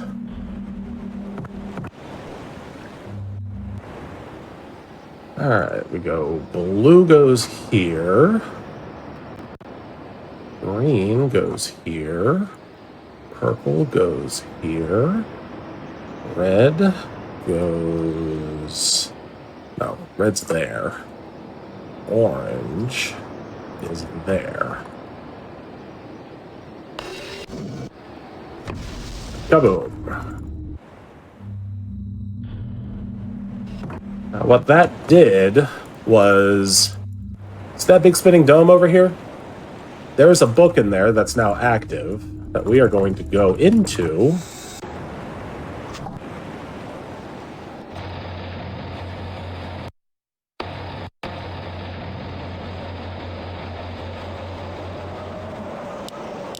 $24, $23, $17.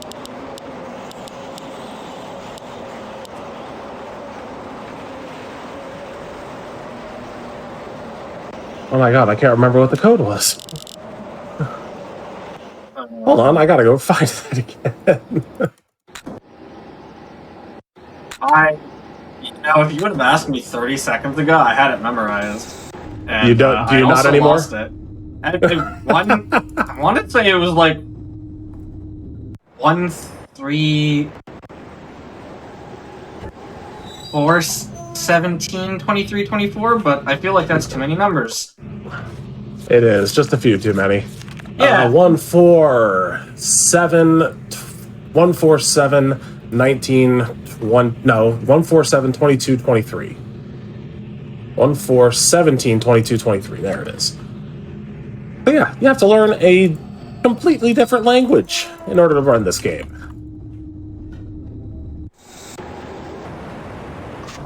17, 22, 23. 23, 22, 17, 4. Come on, really?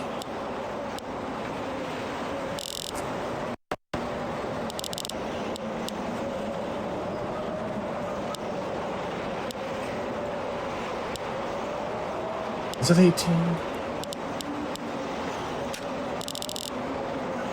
Do I seriously gotta go look again? What the heck is wrong with me today?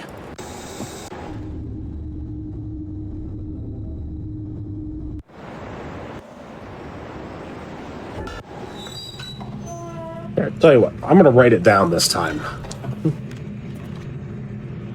1, 4, 13, 22, 24. No, 23.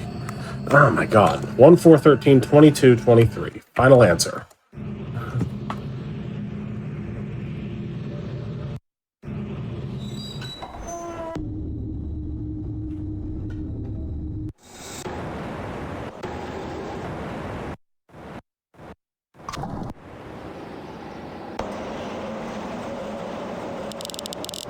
$23, 22, 13, 4. There we go. Goodness.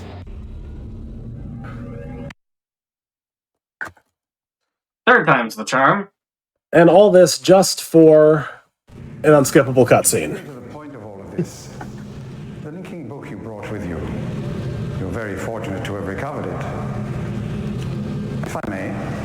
He's going to take our book and do a quick read.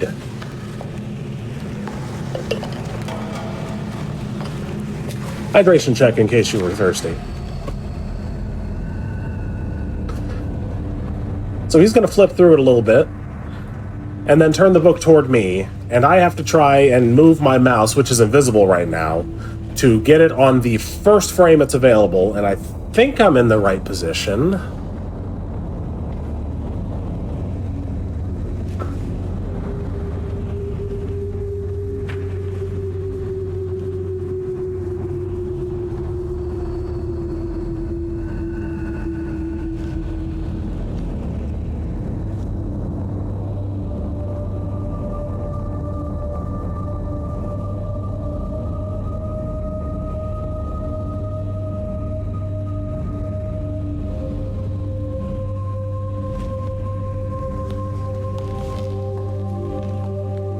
I was not.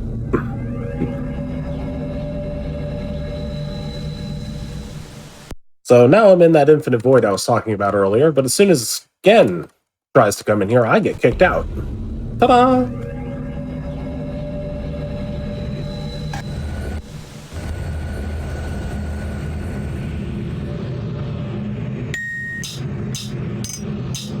Ding, click, click, rattle, click. 31121.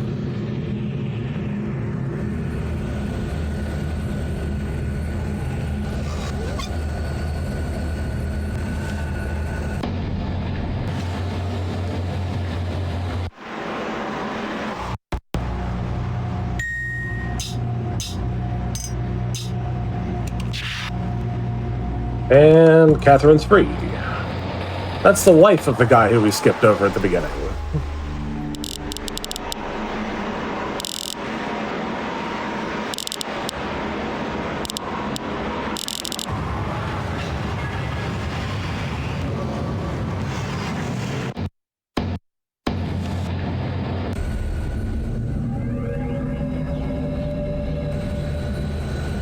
Now we go destroy the world. And no, that is not a euphemism.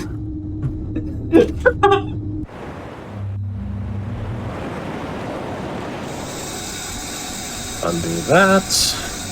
Flip that. And the final code is 15234.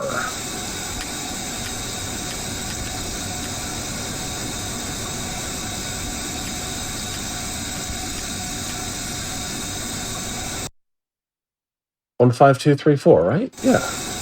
No, wait.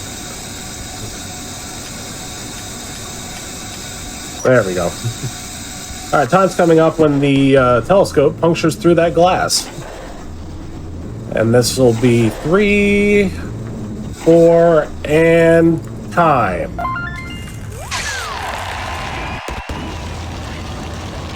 GG. All right, I gotta ask, how bad was that? That was a 1339? 13. Oh. My PB is like 9 minutes.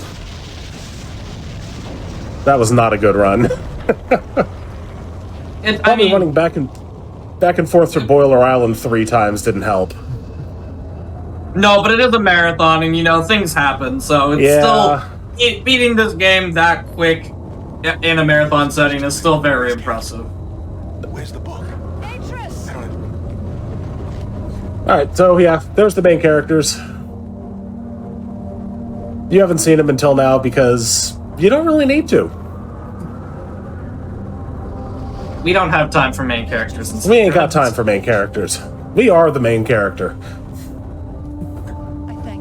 As do I. You've accomplished more than I could have hoped for. You've given me back my life. The path home is now clear for all of us. Oh yeah, when I said we'd be destroying the world, I meant it. This whole world is now falling apart, and it's my fault. Look, sometimes you have to be the bad guy. Well, I'm being the bad guy to be the good guy. Exactly. And he's about to take care of me, I guess. So that big crack that opened up leads to that's the star fissure. And for reasons I can't get into, it's a space between worlds. And we're gonna fall in. And somehow this leads to all the other MYST games.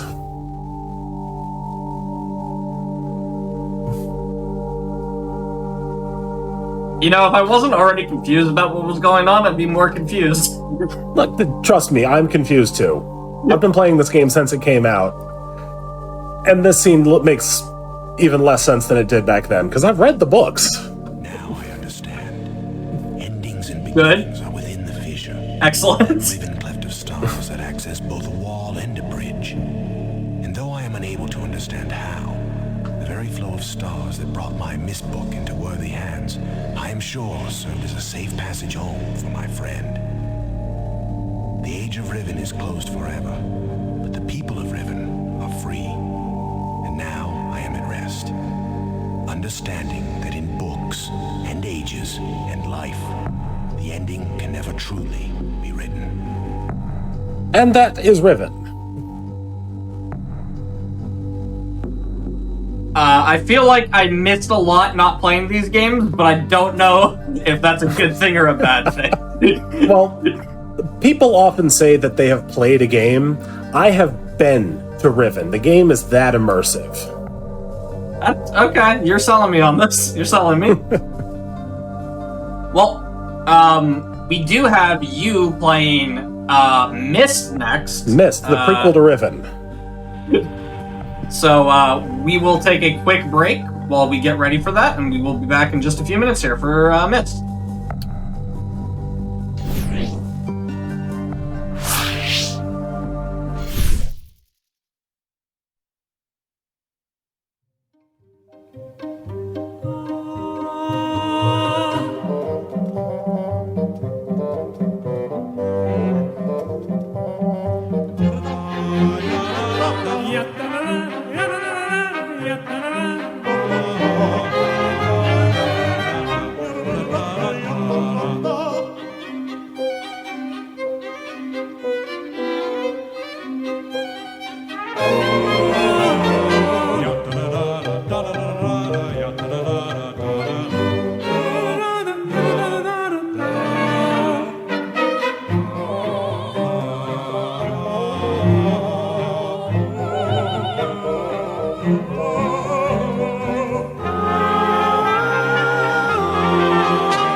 Hello, everybody, and welcome back to the Games Done Quick Hotfix. We just took a quick break. We were switching from Riven, and we are going into MYST, the prequel to Riven. I'll hand it right back over and let you take it away. Yes, welcome to MYST, the prequel to Riven. That is the official title. I will accept no substitutes. So this game was released, actually, 30 years and 1 week ago today. Yeah, Sunday was the 30th anniversary for this game. So I'm going to run around an island, hit a bunch of buttons, jump into a fireplace, and then throw myself into a book, and that'll be the end of it. This is a very quick run. Time will be as soon as I hit new game, and then the end of the timer will be as soon as I hand the page to Atris, and you will recognize when that happens. I'll count it down when it happens as well. So here we go. 3, 2, 1, start. Oh, wait, there we go.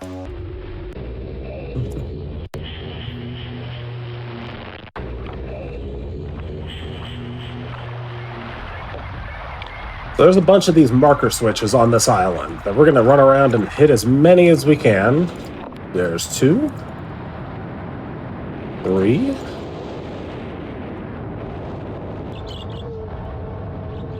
4, 5,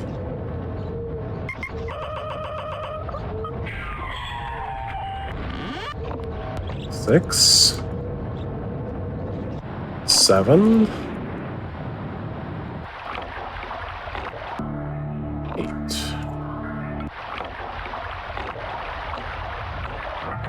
Grab the page out of the vault. Up into a fireplace.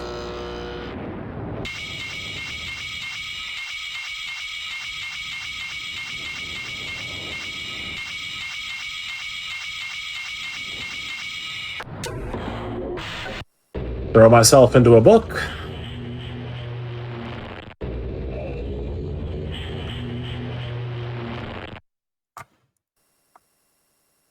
And as soon as he gets the page, it will be time. You return. And the page, did you bring the page? Ah, give it to me. Time. So that looked very straightforward. Oh, very much so. This game. Go ahead. This game is very approachable from a speedrun standpoint. What that? So I assumed there was a major skip in there somewhere that was not very easily noticeable. Oh no, that was it. The only thing that you're getting from the ages that you would go to normally in the game is how to complete the game. The game is available to be beaten from the very beginning. Interesting. Okay, that's pretty cool. Oh yeah.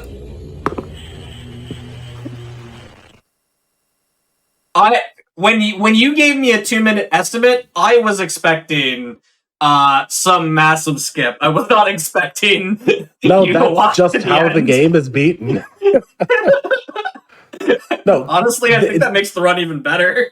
Oh yeah, the the game itself tells you, like, you go through all these different ages, you collect all these red and blue pages, you give them to Sirius and Akinar, they're in the red and the blue books, and they tell you, go to the vault, which there's a note that you get in 2 of the ages that you put together, and it gives you this message of how to open the vault. Turn on all the marker switches, then turn off the one at the dock, and it'll open up, and there's a page there. They'll tell you there's a page in there. Go into the fireplace, enter this code from page like 146 of this book on the shelf, and it'll spin around, grab the red or the blue page from there, and bring it back to us. And if you do that, it's a bad ending. But if you grab the white page out of the vault and take it into the green book, it's the good ending. Okay, that's interesting. So he just killed his kids. Oh. Oh is right. Yee. So yeah. Thank you so much for showing off these games. Fantastic runs. Yeah. There was a book there that had a kid in it, and now he's dead. Oh no. Rip. At least that's what we thought until MYST 4. Do you have any, so again, thank you so much. Do you have anything else you want to say? Do you want to talk about restream or anything? Huge shout out to the WMGSO for giving me the opportunity to come on here. Again, shout out to GDQ for hosting this event. And I'm looking forward to the rest of the runs this evening. I'll see you all in chat. Yeah, and thank you all so much for coming on. Just as a reminder for anybody, we are showcasing a lot of the music today.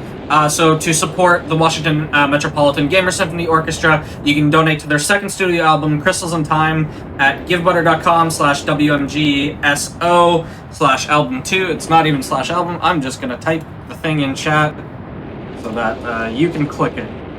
Sometimes the easy answer is the best answer. Yep. And then you can also find their music on YouTube, various streaming sites, and if you want any more information about their music, including upcoming concerts, or to follow them on social media, you can go to wmgso.org. With that said, we are going to play the third performance we have for you today of them. That is going to be, it scrolled down on me when I was about to read it, Promised Grace. So we're going to take a look at Promised Grace, we're going to have a break, and then we're going to come back with Celeste. See y'all in a few minutes. Everybody enjoy. Bye.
Hello, everybody, and welcome back to the Games on Quick Hotfix. Today, we are celebrating, we are working with the Washington Metropolitan Gamer Symphony Orchestra. We are showcasing some of the speedruns from their members, but also showing some of their performances and their music. We have Celeste right now. Before we get into that real quick, just a quick reminder that Games Done Quick is hiring. If you are a business developer or have experience in recruiting sponsorships and would like to work with GDQ, apply at gamesdonequick.com/jobs. I will now hand it over to the runner and the commentary. Let them introduce themselves. Hello, I'm DeepLoop22. I play bass trombone in WMGSO. I also occasionally arrange stuff and do other things, but I'm a bass trombonist at heart, and I am here to play Celeste, the true ending category. And with me is my very good friend, Leftover Hot Dish. I don't know if you want to introduce yourself. Yeah, I'll just say hi, I'm Leftover Hot Dish. I'm not in WMGSO because I don't live in the area, but I do play tuba and in an orchestra sometimes. So really excited to be here. Looking forward to some Celeste. Yeah, bringing some instrumentalists finally after a bunch of vocalists earlier in the day. We can go fast too. Without further ado, I will start this file in 3, 2, 1, go. So this is Celeste, it's the true ending category. We will explain more about what that category is a little bit later. One of the things I want to say up front about this run is that if you know a lot about Celeste, you might notice that my estimate is about 50% slower than what a top runner might be able to achieve in this category. That is not to say that this will be a casual looking run. There are still plenty of tricks, skips, and other cool stuff going on in here. There's plenty of that still. It just goes to show how deep of a game and just amazing of a game Celeste is, that I can be slower and still be doing lots of really cool stuff. And this first chapter is quite technical, so I'm going to hand it off to Hot Dish. Now, DeepLoop would have you believe that you're not going to see that much speedy stuff here, even if he's saying otherwise, but he's being modest. We're right away going to be seeing a lot of the tricks available in this game. So the main mechanics of Celeste are that we have a jump, a wall climb, and a dash available to us. But our dash actually allows us to do a lot of different tricks that are much quicker than your standard dash. So right away here, we're seeing some variations on what's called the hyper dash, where you're able to dash into the ground, then jump out of it for a huge boost of speed while maintaining your dash for afterwards. We've also seen some examples of wall bounces where if Madeline dashes straight up into a wall, you're able to pop off of it for some extra height and speed as well. We're going to be seeing all of these a bunch of times throughout the run, but there's an example of a wave dash, which is like a hyper dash, only you're starting from the air. We're going to see another wave dash here. That one's nice and easy to spot. So right away, we're just cruising through this first chapter. It's going to take us barely more than a minute to finish the whole first level of the game. A little longer because I took a couple bad deaths. Yeah, you got it. Still going to be under 2. Yeah. But yeah, so the other fun thing we get to see here is that spikes in this game are often a little more optional than they actually look. So right there, we got to jump off of a corner that has some spikes on it, and out of the first chapter already. That's the end of the first chapter. It's of 1:30. Fun fact, the musical track for chapter 1 is about 3.5 minutes long. I arranged it for a performance a few months ago, actually with a couple people in chat. CD major and Waldhorner and then a tuba player.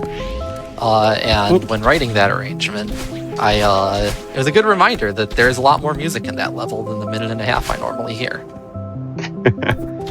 Speaking with chapters with interesting music, we're on to chapter 2, Old Site. So the entire song for this level is one thing, but right now we're going to try and catch a trick here, and we got it. All right. So that trick there abuses a mechanic in the game where whenever you enter a cutscene, Madeline is oriented horizontally to match the cutscene, but verticality is adjusted with the normal speed of gravity. So if we do a skip cutscene there, we can clip right into one of these dream blocks, which are our main mechanic for the second chapter. And already we're on to the Battle and Chase sequence. So this is part of you, known as Battlein, sort of colloquially. Madeline is our main character. Yeah, affectionately. We all love Battlein, but for this part of the level, she is going to be chasing us, and we do not want her hugs. So we're going to be doing our best to stay ahead of her. She follows you at a set pace the whole time, so as long as we keep our speed up and don't ever backtrack on our own path, shouldn't have any issue avoiding her. Or 3 of her, or 5 of her, as we're going to see later. But yeah, so these dream blocks, the main mechanic with them is that when you dash into them in one direction, you fly all the way through them out the other side. We've also seen a couple short examples, and we'll get to highlight this a lot more later in the run, of what's called the Dream Hyper, where you do a hyper dash coming out of a dream block, which is a great way to get some really cool speed. I'll explain that mechanic more in depth when they come back later in chapter 7, just to give you a little crumb of what's to come there. Yeah, and pay attention to that when she brings it up, because they will come back with an even greater vengeance later on today. Yes, we will be getting to see an absolute highlight of Dream Hyper tech at the end of this block. All right, Awake. Yeah, we're on to Awake. This is the last subchapter of the Old Site. Oh, I got the Ultra. All right. Hey, all right. And it's an alt and Awake moment. Gotta have an Awake moment. It's not chapter 2 if you don't have one of those. Yeah, but that whole section, there's nothing that can kill you once you hit Awake, but there's lots of random corners you can get caught on and really cool things you can do to get a lot of speed. And so, either you look really cool or you catch yourself on a corner and look really foolish and have an Awake moment. But we're out of there. We made it, and we're on to chapter 3. This is the Celestial Resort, sometimes called Hotel. So we've got a new type of spike in this level. Those are called dust bunnies. We saw a little bit of them in that last room there with the floating red balls, and we're going to be seeing a lot of them as we go on through here. One of the main things to note about chapter 3 is that it's very cycle heavy. So whereas before we've mostly just been navigating through a clear pathway, chapter 3 is going to have a lot of moving parts that we need to make sure we're timing things to avoid. So right here, grabbing a key, this is going to let us open this locked door over here on the right. See a few of these throughout the run. Some of the most waiting. Oh, whoops. You can skip that. I did not.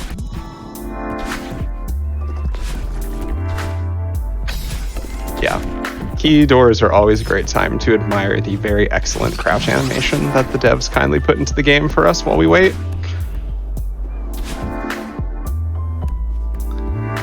This is a room. Yeah.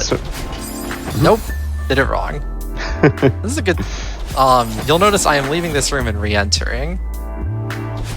Yeah. So this is every. Celeste is a game that is totally free of RNG. Almost. Tiny little asterisk on that. But that means that every time you enter a room, the cycle that it starts on is going to be 100% consistent. Similarly, every time you die and respawn in a room, the cycle will also be consistent from that point. However, the life cycles and the death cycles are not identical. So sometimes what you'll see is if David dies in a cycle room, he's going to just pop back out and then pop back in to get the cycle that he's more familiar with. And we're on now to Huge Mess, which this first part is just the bane of speedrunners everywhere. It's like Awake, but even more cluttered. You've ever wanted to bonk your face on something trying to get through it fast, this is your place to be. But Huge Mess is the first case of diverging path that we have in Celeste, where there are 3 different routes that we're going to need to go down. This first one here that we're doing is pretty straightforward, the box route. Not going to be seeing too much crazy here, but there are some interesting things ahead with our routing for the second and third routes. Yeah. So in Celeste, there are these collectibles called Crystal Hearts. They exist in a few places, but in the primary levels, they're gated behind rather cryptic puzzles, generally. And we need them for the true ending route, which again, we'll talk about more later. But there is a heart that we want to get in this chapter. Yep, so we're going to need 4 hearts total to make it through our route in the game. And this happens to be one of the quickest ones to grab. There's a really interesting trick that we use to make this fast, because normally and ordinarily, when True Ending was first starting out, people this seems like one of the slower hearts in the game, because of how we're going to have to backtrack through most of the segment we just did in order to get to the heart. However, what we're going to be doing, the trick I mentioned, is going to allow us to save a bunch of time on top of the time that we spend getting the heart. It ends up being, I think, about 10 seconds slower than any % to grab this heart, which is really great pace for picking up a Crystal Heart in this game. Cycles? Cycles All are right, hard. we're through there. Like that room, So yeah, I did not have a strat ready for the death cycle. So yeah, I'm ignoring the heart briefly, but alright, I'll go pick it up now. And oh no, I saved and quit. And we're back, but in a different location. So what we just abused right there is the fact that Celeste always, when you enter a room, it sets your respawn location to the nearest, predetermined respawn location in the room. However, there's not one on the left side of the room that we came back up from, so instead we are shunted up to the respawn point at the top left of the room, which is in the middle of the third route that we could have done for Huge Mess. So we get to skip most of that, and we're on to the elevator shaft. Nice ultra there. And I messed it.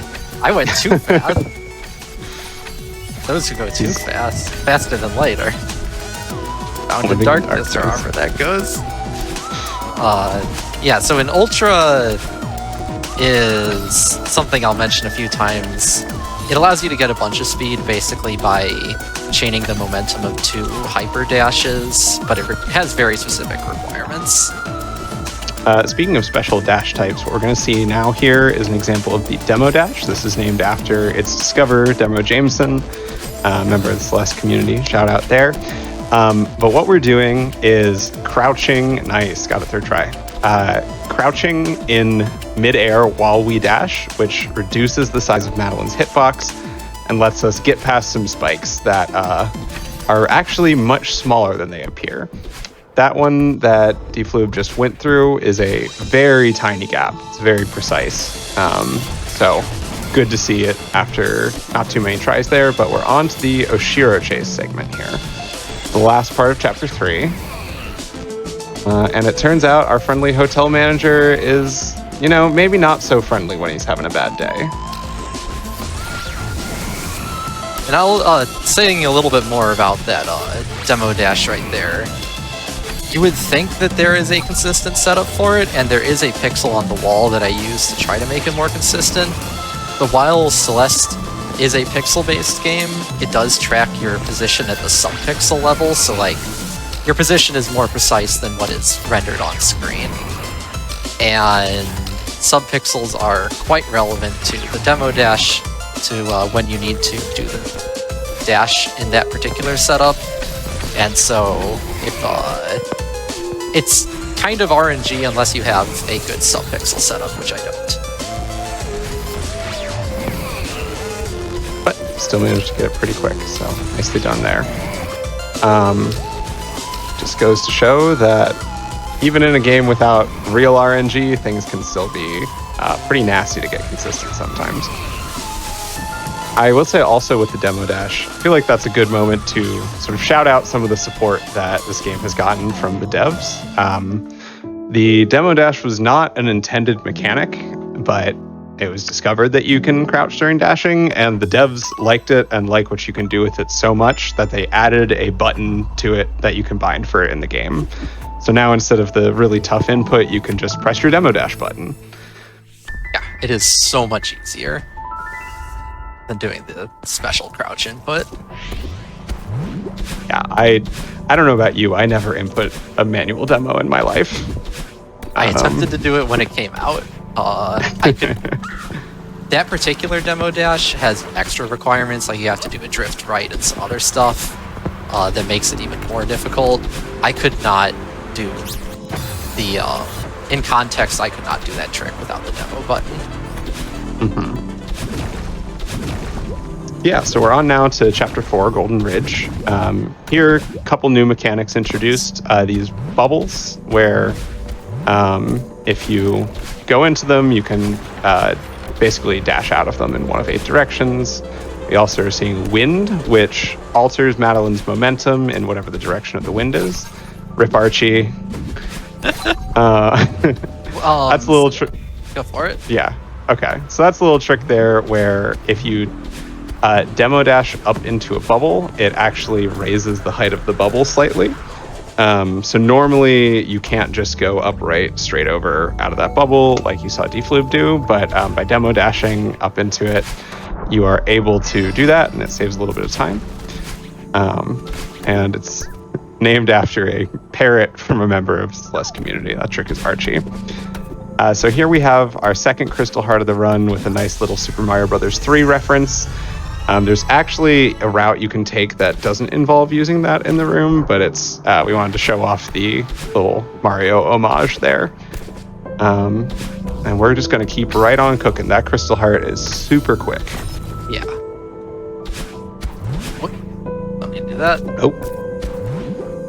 One of the fun things about these clouds is that you're able to clouds and these moving blocks actually is you can do hypers and other types of movement with them and get all sorts of fun momentum mechanics with them where you're getting much further than you normally would. We're also going to see... Oh, yeah. I was going to say, so the Celeste it does not have a physics system. It has a bunch of hard-coded things that look like a physics system because it turns out real physics are not as fun as custom-designed game physics. And so there are a lot of things that just give you hard-coded speed, but there are occasional things that allow you to add momentum together, such as the ultras we discussed earlier, or using these blocks with hypers, and that allows you to get really much faster than the hard coding normally lets you, and is where some of the really cool stuff in this game comes into play. Yeah, we won't see a ton of it today, although we'll see 1 or 2 pretty big yeets, but there are times when you can get Madeline... It's possible to get Madeline moving so fast that you pretty much finish screens without even seeing her appear on them. Most of that's... I think I've seen it more in task runs than human runs, but some really fun things that can be done with momentum chaining in this game.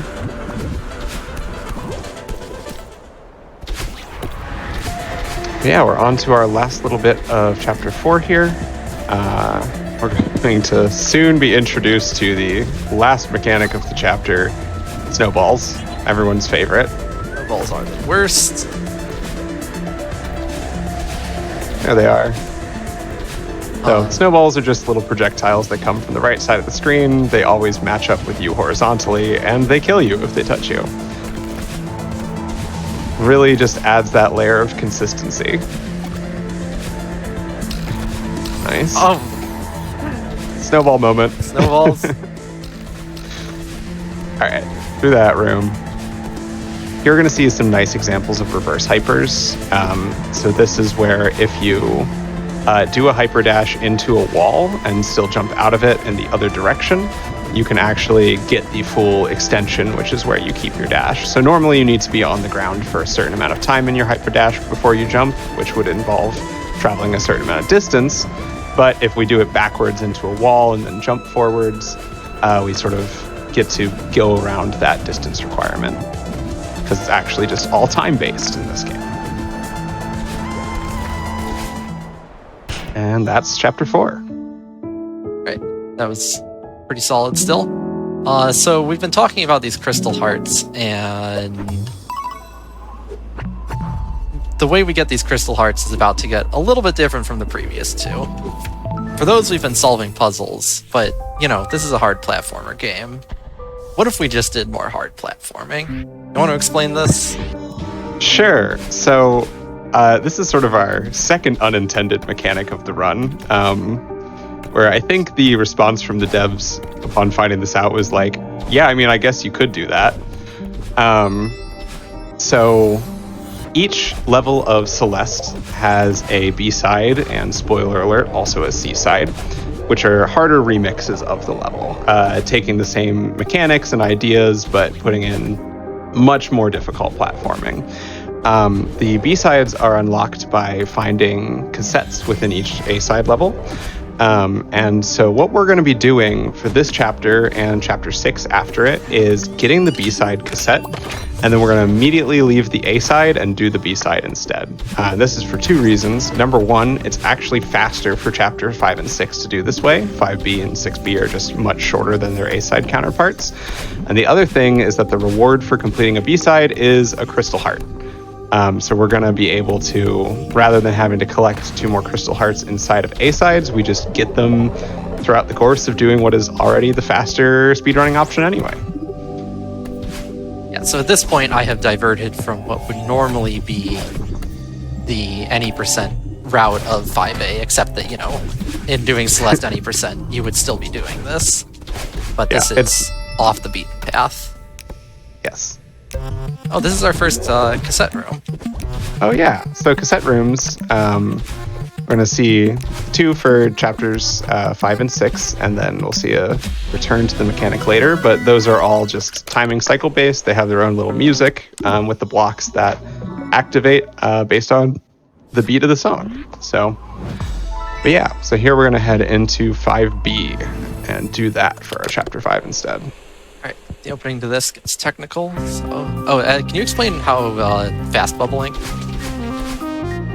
Yeah, so with whenever you're inside of a bubble, you still have access to your dash. It refreshes your dash when you go into it, so you're able to just dash out of it instead of waiting for the bubble to sort of finish its natural course. We see that a lot in 5B, where Defloop's going to need to be dashing out of all of these bubbles to avoid their spikes in the room. But so here we're heading up on a trick called Bub's Drop, which is a big part of why Chapter 5B is so much faster than 5A.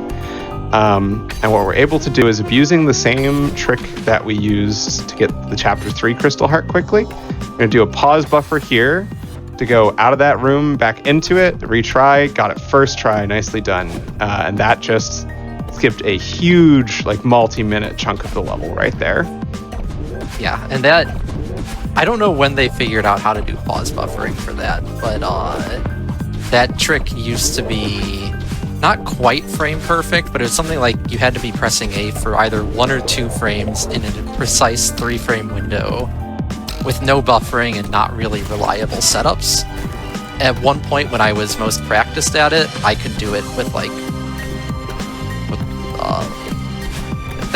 with maybe 50% consistency if I was doing really well. Top runners could do it all the time, but anyway, it was very, very difficult. And then when I was prepping for this run, I found out about pause buffering ways of doing it that are split seconds slower and extremely free. Yeah, I still remember when you were originally practicing that, like doing music cues in the background and just having the pause buffer strat is so much nicer. Yeah, about 1 slung 8th note is that's nothing. That's such a fake setup.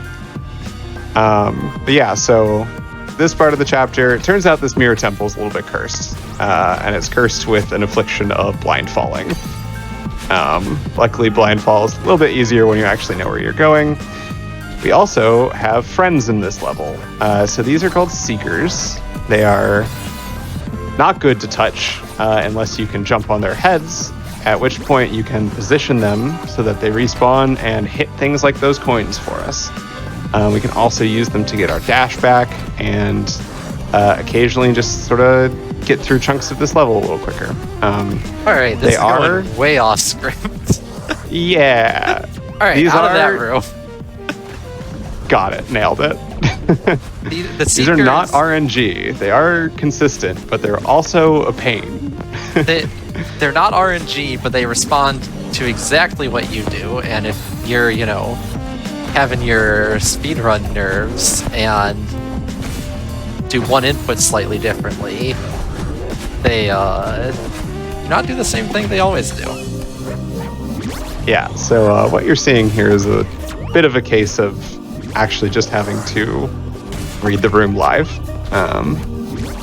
Luckily for us, Deflube is very practiced at this game, so even if things aren't what he's expecting, we're still going to get through this just fine. So what happened there is I messed up the... when the Seekers get close to you, time slows down a little bit, which caused me to mess up the timing on getting the extension on a dash. And yeah. Yep, these things happen. But yeah, so we're into now the official Mixmaster Theo section. So Theo is a NPC in this game. We haven't seen much of him. He's very friendly. He's got a Instapix account at Theo Under the Stars. You can check it out on real life Instagram. Some fun art there, but mechanically for us and our purposes, he is currently trapped in a crystal, which is an object that we get to throw around and do some fun, interesting movement mechanics with here. Yeah, it's the Temple Remix featuring Mixmaster Theo. This room's impossible, but luckily Deflube's a gamer, so we're through it. No issue. Very impossible. And yeah, so the final rooms of the B-sides also feature the same mechanic as the cassette rooms do, where we have those blocks there, and there's our promised Crystal Heart. That counts just the same as the blue A-side Crystal Hearts. Yeah, so Theo, Hot Dish alluded to it, that there's some really cool mechanics. You don't see too many of them that I'm doing there because, I mean, they're above my pay grade, or my skill level. But there's some really cool stuff that you can do with him. Also, it's a little easier to do cool Theo tech on the A side, where the levels are trying a little less aggressively to kill you. So yeah, this is Chapter 6, Reflections. Notably, the only chapter in the game without any strawberries present. So unfortunately, by clearing Chapter 6, you don't increase your ability to impress your friends, which is the stated purpose of the strawberry collectibles. But that's all right. We're already all impressed at this point, I think. This here is Lake Skip. Let's try it once and fail and move on. That's okay. That is a super precise trick where you try and do a wall bounce off of that corner that is full of spikes. These spikes, which we call spinners, are, again, a little bit smaller than they actually look. So there's like a 1 pixel window that you can jump off of, but it's quite tricky. There's not a great setup for it. So we're just going to move on with our lives and instead meet our friend Kevin. So these blocks in this level are actually the only voice acted part of Celeste. And they are voice acted by Kevin from Power Up Audio, who did the sound design for this game. So the blocks are named after him as they go.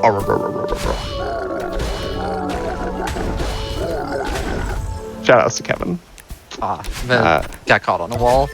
There's a really cool trick I didn't do there. That lets you skip most of this.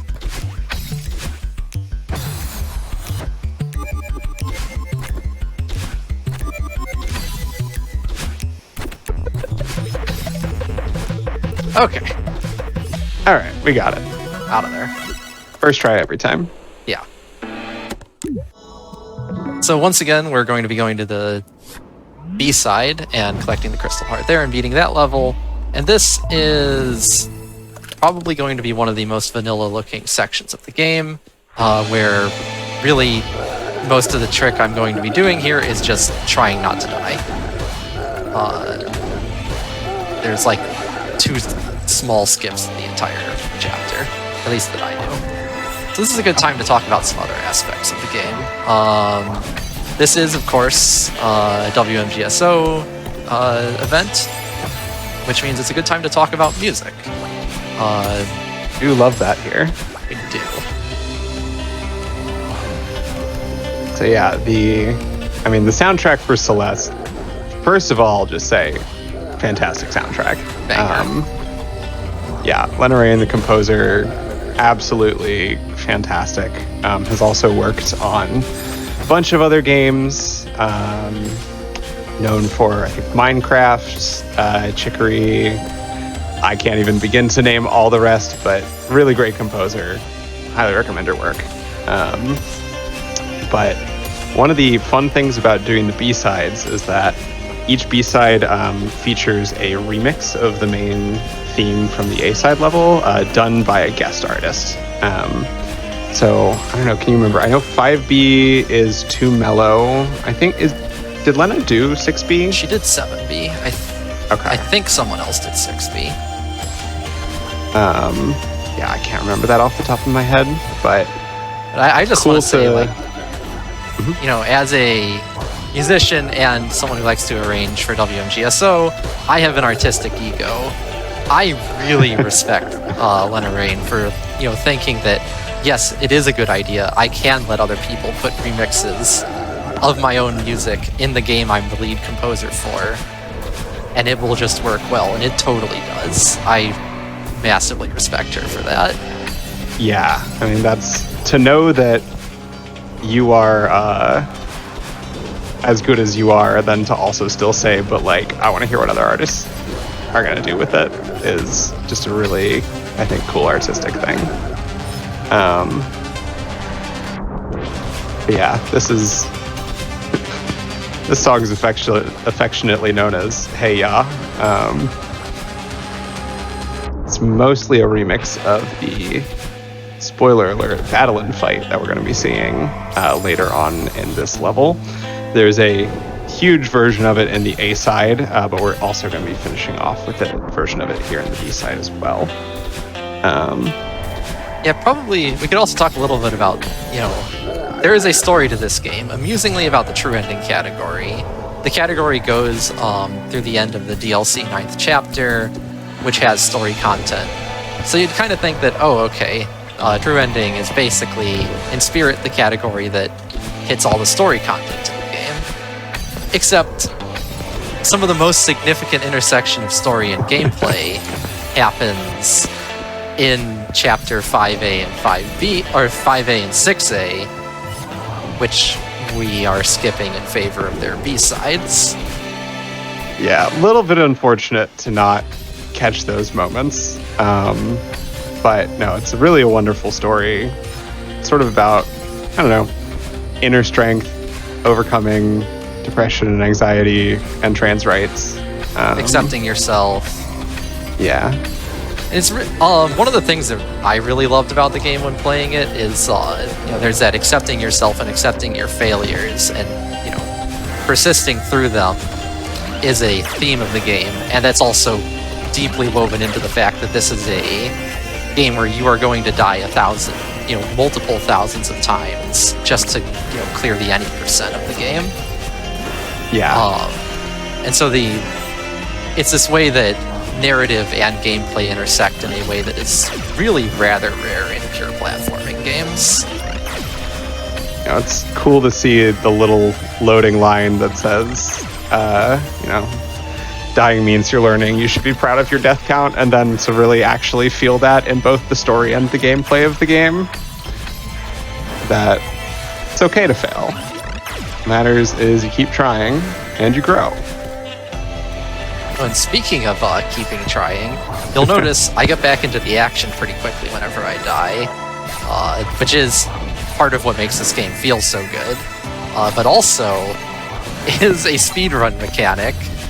If you press, technically, the confirm button, but for all intents and purposes, the A button, after you die, you will respawn a half second to 1 second faster, depending on how you died. I did not know about this until like a month ago when I started preparing for this, even though I've been speedrunning the game since mid-2018. So I've just been... I knew about it for years, I just never told him.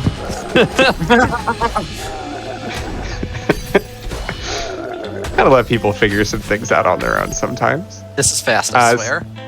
Yeah, so this is one of the little skips we do that actually saves time. We just sort of ignore the whole right portion of the room by waiting for a crystal to respawn there.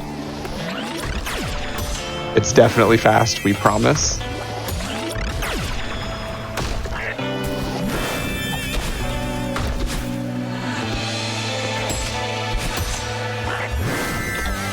Yeah, so a lot of this is really... these are...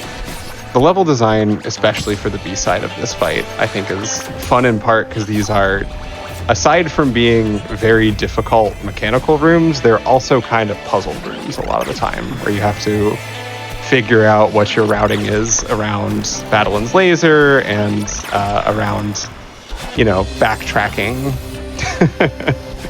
Oops. Maybe don't route like that. Yeah. That was not a design puzzle. That was me creating a bonus puzzle for myself. You know, you're too practiced at the game. You need an extra challenge sometimes, right? Yeah, for sure. So something else, you know, we can talk about a little bit is Celeste has a very awesome community around it. If you're here for the, you know, GDQ side of things, I'm sure you're well familiar with the massive speedrun community. Which is awesome. The game also has a very robust modding community, which we'll be seeing a little more of once I, you know, climb the summit and then climb the space. Yeah. Preview for our little bonus that we have at the end of this.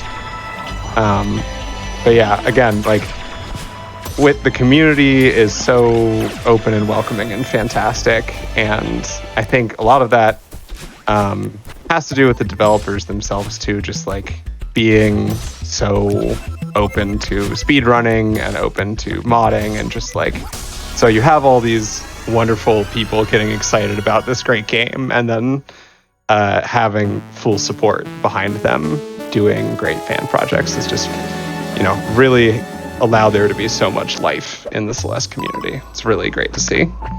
Yeah, and I would say to anyone who's, you know, if you've played the game casually, then however far you got into post-game, if maybe you just stopped once you climbed the mountain, maybe you 100%ed the game, there are incredible mods out there for you that you would enjoy at every difficulty level. It's not just, you know, in the Mario style Kaizo levels. There's really fun stuff for anyone who wants to, you know, play a little more Celeste, because this is, on top of the story and the visuals and the music, this is also just an incredible physics system that is, the gameplay is just fun.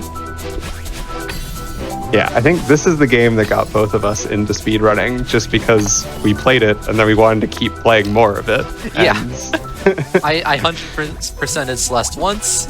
I wasn't sure what I wanted to do next, so I 100%ed it again, and I still didn't want to play any other video games because Celeste was too much fun, so I started speedrunning. It's just a good game. It's just a good game. So kind of work us back into where we are in the run now. So this is the last chapter of sort of the main story of the game. This is what we would be finishing with any percent. Won't be the last one for us here in True Ending. But you may have noticed that we now have 2 dashes. And this goes back to that whole big story thing that happens in the A side that we sort of didn't get to see. But at the end of chapter 6, normally Madeline, you have your big confrontation with Madeline, and she ends up accepting part of you, part of herself, as not just this antagonistic force, but, you know, a part of herself. And that is what lets us use our second dash here, which we'll have access through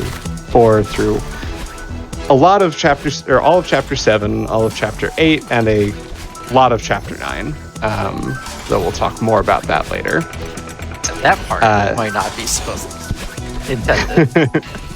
Yeah, you know, we maybe have a little bit of a workaround there. But here we're sort of revisiting versions of each level that we've been through already. The story here being that at the start of chapter 6, you get thrown down to the bottom of the mountain. So now we're sort of speeding our way back up through everything we saw before, and we'll be finishing off with the actual summit location shortly. So we will be seeing some dream block hypers throughout this little chapter 2 section of 1,000 meters. And so to explain what's going on there, there's a mechanic in Celeste referred to as Coyote Time, as a little reference to Wile E. Coyote from Looney Tunes, how when he runs off on a cliff and will have a few seconds to just stand there in midair before actually falling. And so in Celeste, you have a few frames of Coyote Time each time you enter off a solid platform into the air. And what we're doing out of these dream blocks is inputting a hyper dash during those few frames that we get off of a dream block. The hardest thing about it is that, unlike most of the time when you're doing a trick in Celeste, you can't buffer it at all. If you input your dash while you're in your dream block, you won't get the dream hyper successfully. You'll down dash out of the dream block and just die, probably. Yeah, very sad and regretful. But yeah, we've seen some successful ones so far, and we're going to be seeing a lot more of those later in our sort of bonus level at the end.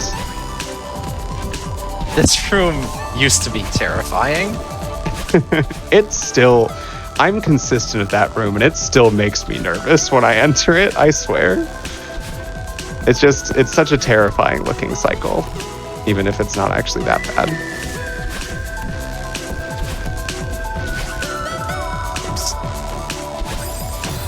Okay. We got this. So here we're going to see do this. Ultra. Nice. And now I wait a while for now cycles. I don't want to die at the end of this room. A little trade-off of speedrunning stuff versus consistency. I'll spoil it. There is a faster cycle that you can do in that room, but you know, better to not die. Better to be consistent in this case. Yeah, we're almost through 1,500 meters here. Yeah, in that... one little... Go ahead. I was going to say one little thing to note about this room. So we have to pick up each of these battle and bubbles to finish one of these rooms at the end of the segment. That's not going to be true during Farewell, Chapter 9 when we see it, but for now we have to hit all of those on our way up to the top. And one thing I'll say about that balance of consistency versus speed, for a variety of reasons, my route through this game generally prioritizes consistency over speedy strats. If Val were up, if Hot Dish were up here playing, she would probably have a lot more deaths, but also, you know, be at a similar time, because she has the opposite perspective on that balance. Yeah, we make for a fun pair when we're both speedrunning this game. I haven't been in practice for a little bit, but I like to push Deflube towards harder and fancier strats, and he likes to make fun of me for dying 50 times in one room sometimes. Like, okay, but if I had gotten the trick, would have been faster. Just saying. Would have. Would have. Oh, I died in an auto-scroller. Sometimes it happens to the best of us. You know, the great thing, you know, I'm noticing right now, this is my first time doing a live run in front of a proper audience. I'm hitting all the hard tricks in reasonable periods of time. It's all these small things that I'm making mistakes on. Just pure nerves right there, but you are practiced, sir.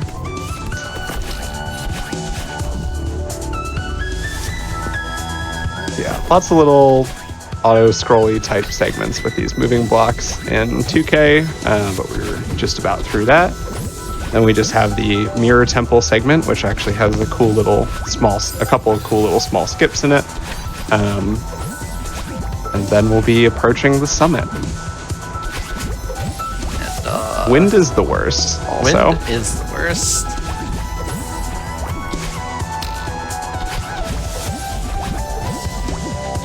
And nice. All right, one more section left. Oh, and one cool yeet that doesn't do anything super crazy, but it looks cool. Every yeet is worth it if it looks cool. Don't let anyone tell you otherwise.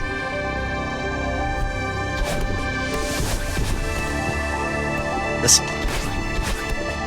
Nice. It's kind of fun seeing Summit after the B-sides, just because you can see where sort of the more spikes added to everything starts to first appear in the game. All right. But there's just a little wall kick trick off of that spike. Do you want to explain that? I have no clue how that works. I just know how to do it. The basic idea, I think, of that one, I think it's because the spinners are, again, a little bit bigger or a little bit smaller than they actually look. So we have a little... That, or it's because spikes don't hurt you if you are moving in the same direction they're pointed. I don't remember which is the case for that particular trick. But here we have, door skip. Messed up door skip. All right. Which was a lot harder before the demo dash button was added to the game, but still looks cool. Yeah, it's a before the demo dash button. It is not pixel precise for me, but back in the day, it was a pixel precise trick that saved like 1/10 of a second, and it was 2 pixel precise tricks back to back that saved like 1/10 of a second. There's a big meme that, you know, did door skip, run validated, all this stuff. And then they introduced the demo button, and now schlubs like me can do it. Now suddenly there's like, what, a 4 pixel window? Okay, so we're on to 3,000 meters, and I should explain here, it's GDQ tradition, Celeste Run tradition, to count the flags in the chat as we hit them. We're going to be up to 27 here, I believe, or 28. Yeah, thank you. And so love to see some counting going as we climb up the mountain here. Gonna be breezing through these, and Deflube is kind enough to hit all of the flags for us. Sometimes you'll see runners skip flags, but we want to count properly today, right? I watched Sesame Street. I know how to count. Other speedrunners maybe didn't. Yeah, the count approves of this message. So different chunks of 3,000 meters have different kind of wind going on. We're seeing right now this is downdraft, where the wind is now pointed down, and Madeline is going to fall much quicker and rise much less high when jumping. We'll see updraft comes afterwards, which honestly, harder segment I find, but you'd think the one that pushes you towards the spikes would be tougher, but I don't know, updraft, man. Updraft, you get so floaty. If you get too much height, you just lose so much time to, being in the air. The one thing worth mentioning about wind in general is that if you're trying to go against a wind, any momentum tricks in the game will override the wind for the duration of that momentum trick. So I was doing a bunch of wall bounces earlier to basically ascend faster and get past the downdraft counterweight. Doesn't apply here, obviously, because we're in updraft. We just want to, we're climbing a mountain. Yeah, we are mountain climbers, despite what part of you would have us believe. Of course, we don't get to see that text box in True Ending, but that's okay. Anyone who's played Celeste knows what I'm talking about, and if you haven't played Celeste, then go play Celeste and find out what I'm talking about. It's that easy. Celeste does have a reputation as a hard game, but these constant checkpoints and the absolutely addictive quick retry on every death makes it is truly a game that just about anyone could play. It might take you, more deaths than the next person, but that just means you learn more. Yeah, it's okay. It's just all growth. So even though it has a bit of a reputation as a hard game, anyone can play it. I've always liked the description of Celeste as the hardest game that anyone can beat. I think there's a lot of truth in that. Where as long as you are willing to be kind to yourself as you learn and grow through the game, it's achievable for anyone. And it feels so good to see how much better you've gotten by the end. We're on to our last few flags here. I was 4. I'm going to make sure I say these ones out loud. Type 3. They get longer and tougher as you go up summit, but we're almost there. Alright, 2. Gonna go ahead and reset that dash. Yeah, smart.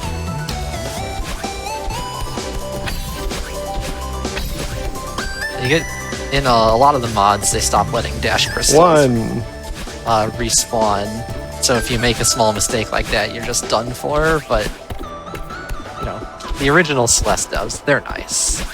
Yeah, they're kinder. Just want to emphasize this is not time coming up here, but that would be the end of the any percent run normally. So you get the whole little end game cutscene. Credits, shout out to Maddie Thorson, primary dev of the game. We get to see Deflube's terrible strawberry pie Awful here. Strawberry pie. Everyone's Friends disappointed. not impressed. As we're going into here, you'll notice the big time on the screen and in the upper left of my screen probably says something than what the GDQ timer says.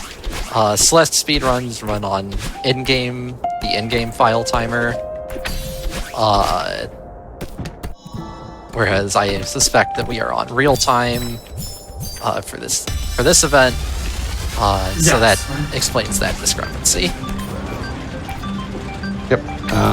So we've now entered core. That there was our little heart gate. That was why we needed to collect 4 crystal hearts. We're actually going to see another heart gate when we enter farewell, but that one requires 15, and 15 hearts is way too slow, so we're not going to do that. The main mechanic of... Yeah, we've got another way. We're speedrunners. We find a way.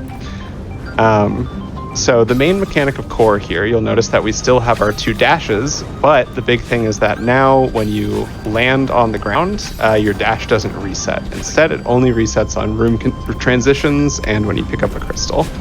The other thing is we have this fire and ice mode where certain types of blocks and sort of ambient things in the level are going to be affected by whether we're in fire mode or ice mode. And all this is due to the fact that we are approaching the center of the earth, I think, or at least like the core underneath the mountain. Something like that.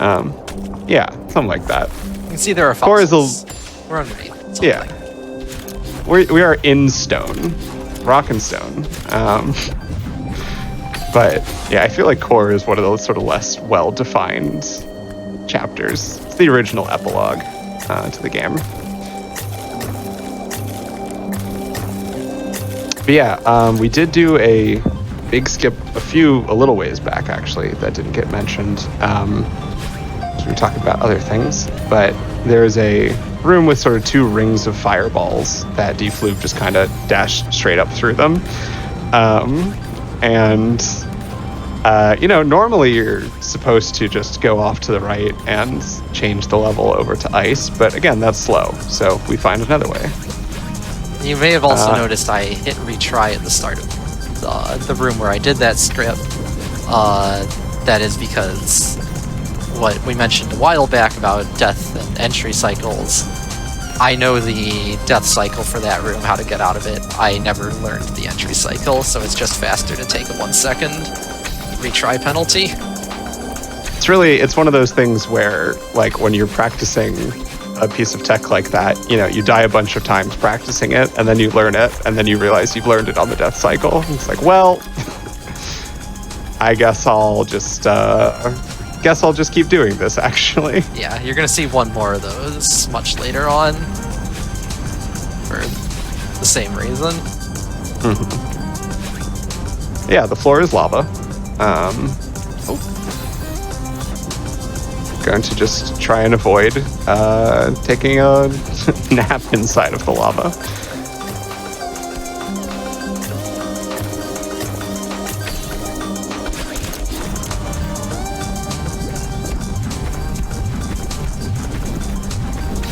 Unfortunately, because you can't reset your dash, you don't get the benefit of extended hypers or wave dashes or any of the cool tricks that, at least the more special versions of the cool tricks that are available in most of the play of this game. So this chapter looks a little bit more vanilla than most. I feel like that's a good moment to mention too.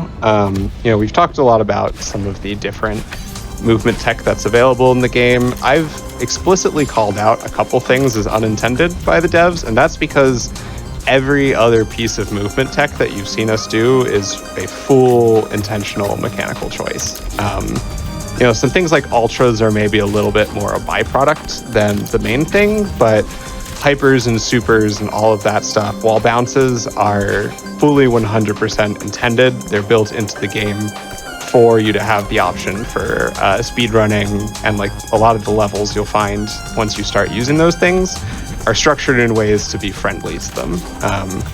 So it's really interesting how Celeste is sort of built almost as like two separate games through a lot of the levels, where there's the vanilla route where you're just jumping and dashing, and then there's also just a like very intended speedy route through the level. Part of why it feels so good to speedrun, because you go, oh, this just works. All right, got past that one little spike. That is harder than it looks, frankly. Shouldn't be that hard, and yet it is.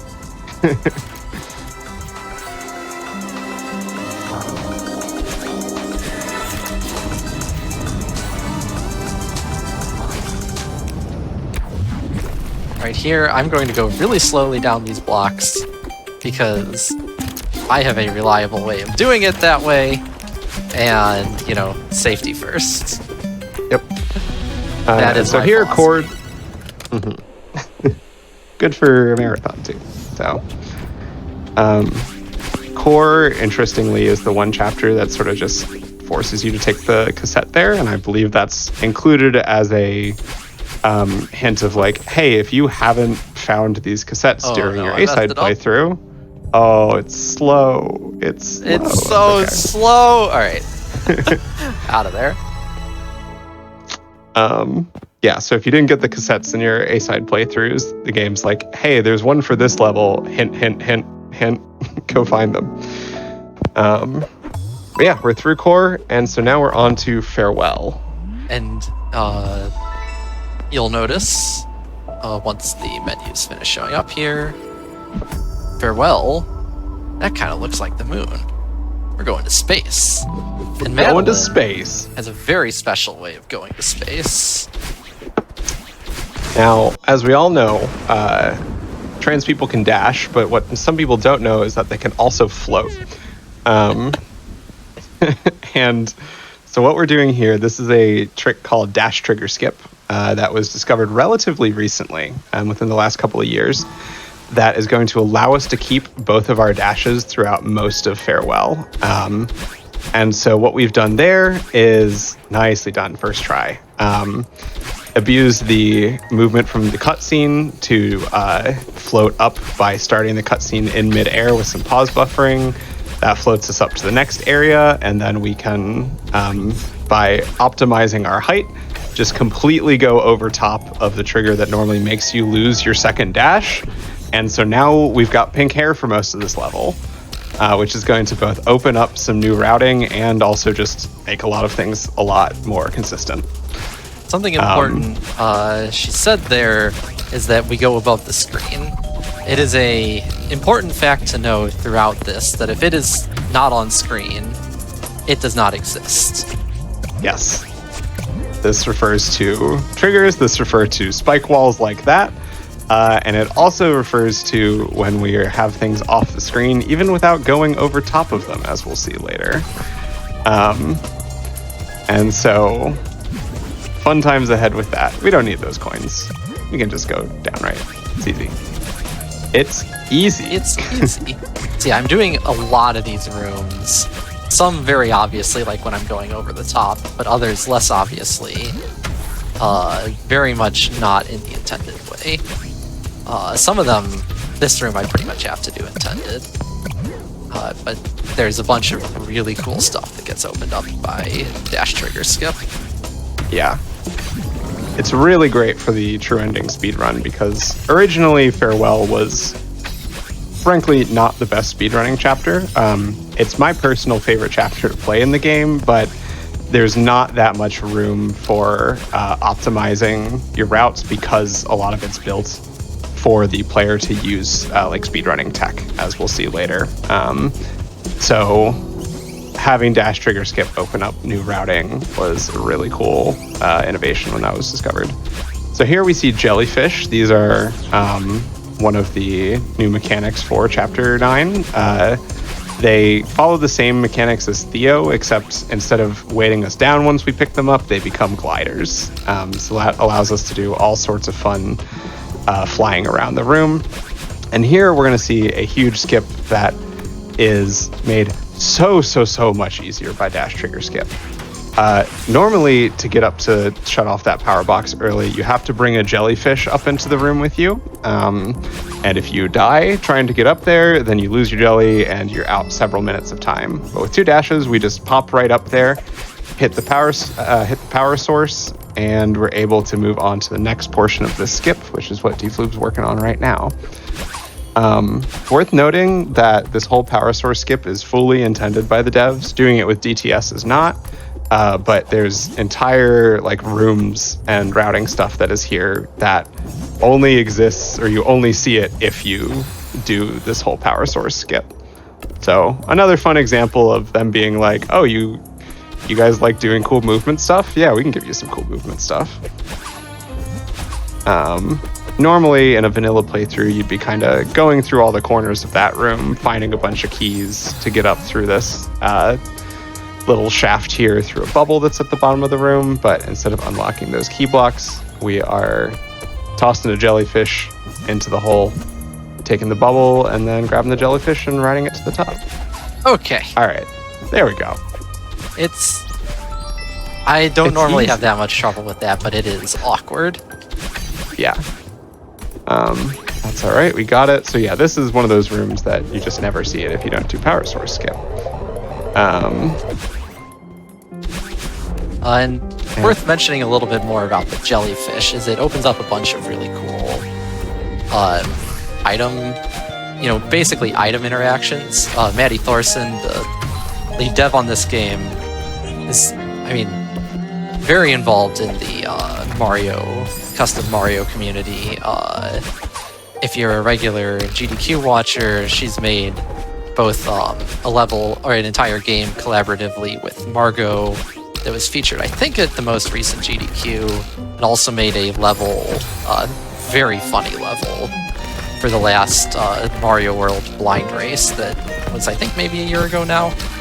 I think, yeah, summer 2022 sounds maybe right for that.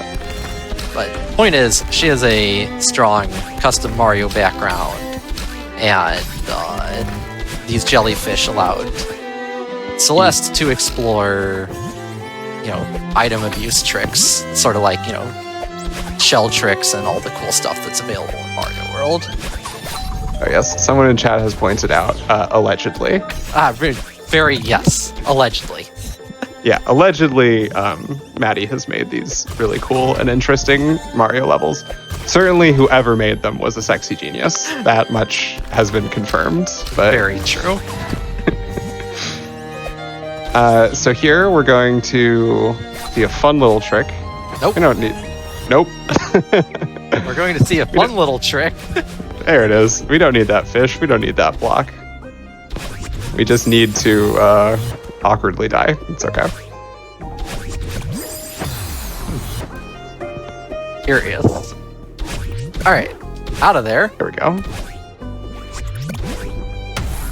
Yeah, these pufferfish are really quite fun and interesting. They actually, the explosions send you a different distance depending on how you're inputting when you are exploded by them. That's not explained ever, so it's one of the examples of a mechanic that can be a little frustrating until you figure it out, but once you do, very fun. Spikes aren't real if they're not on the screen.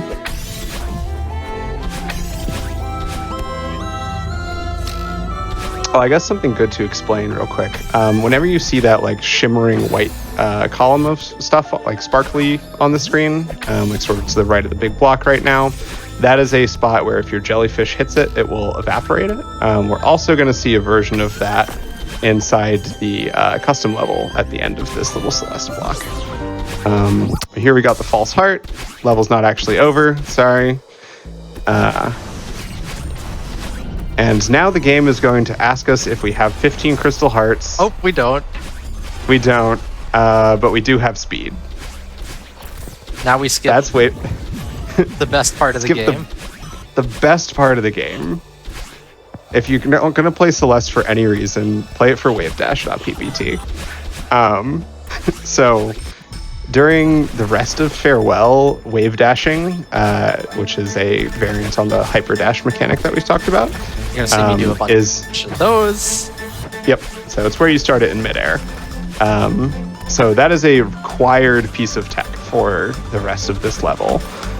So there's a PowerPoint inside of that house that we went by that very informatively describes wave dashing and you, which teaches us about how to perform a wave dash and assures us that it's easy. It's easy. But here we see a case of if spikes aren't on the screen, they aren't real. We use those binoculars to scroll over to the right and then dash through the spikes before the camera can get back to Madeline and get through that room. Hitchhiker's Guide rules here. Exactly. Just kind of get through that room without bothering to do it, and we're on through. This is a trick that I can't believe is still in the game. Yeah, I abused the double dash a little bit there, but that is completely, you don't need DTS to do that. This has never gotten patched out. There were a few things that got patched out, a few like unintended skips that got patched out fairly early after Farewell's release, but that one never did. So you need to grab that block. Technically I don't, but yes. Okay. There we go. Yeah, and like the devs have been very supportive of speedrunning in general, and there are a few times they've patched out skips that have been basically, if you're replacing a cool room by just neutral wall jumping up the right side of the room and not playing the level at all, they have patched that out. Because that's not, no one wants to do that, and that's not fun. Yeah, very much just cases of like making sure that speedrunning's still in the spirit of doing the level, or breaking it in like such a fundamental way that it's fun anyway. So this is widely regarded as the most difficult room in the entire game, known as the Combs room. Defloop's going to get it here, no problem. Just that there first we go. one. Ugh. Yeah. But it requires starting that auto-scroller block and then timing wave dashes so that you can time a super wall jump off of it. Thank you for doing the cloud skip, even though didn't get it first try. Or second. That's one that I poke at him about. So, you got this. This trick is intended, but it's much easier. Well, it's not the vanilla intended way to clear the room, but that is, you know, built in intentionally. But it's much easier if you have the second dash. It avoids you having to do sort of a pixel grab kind of thing.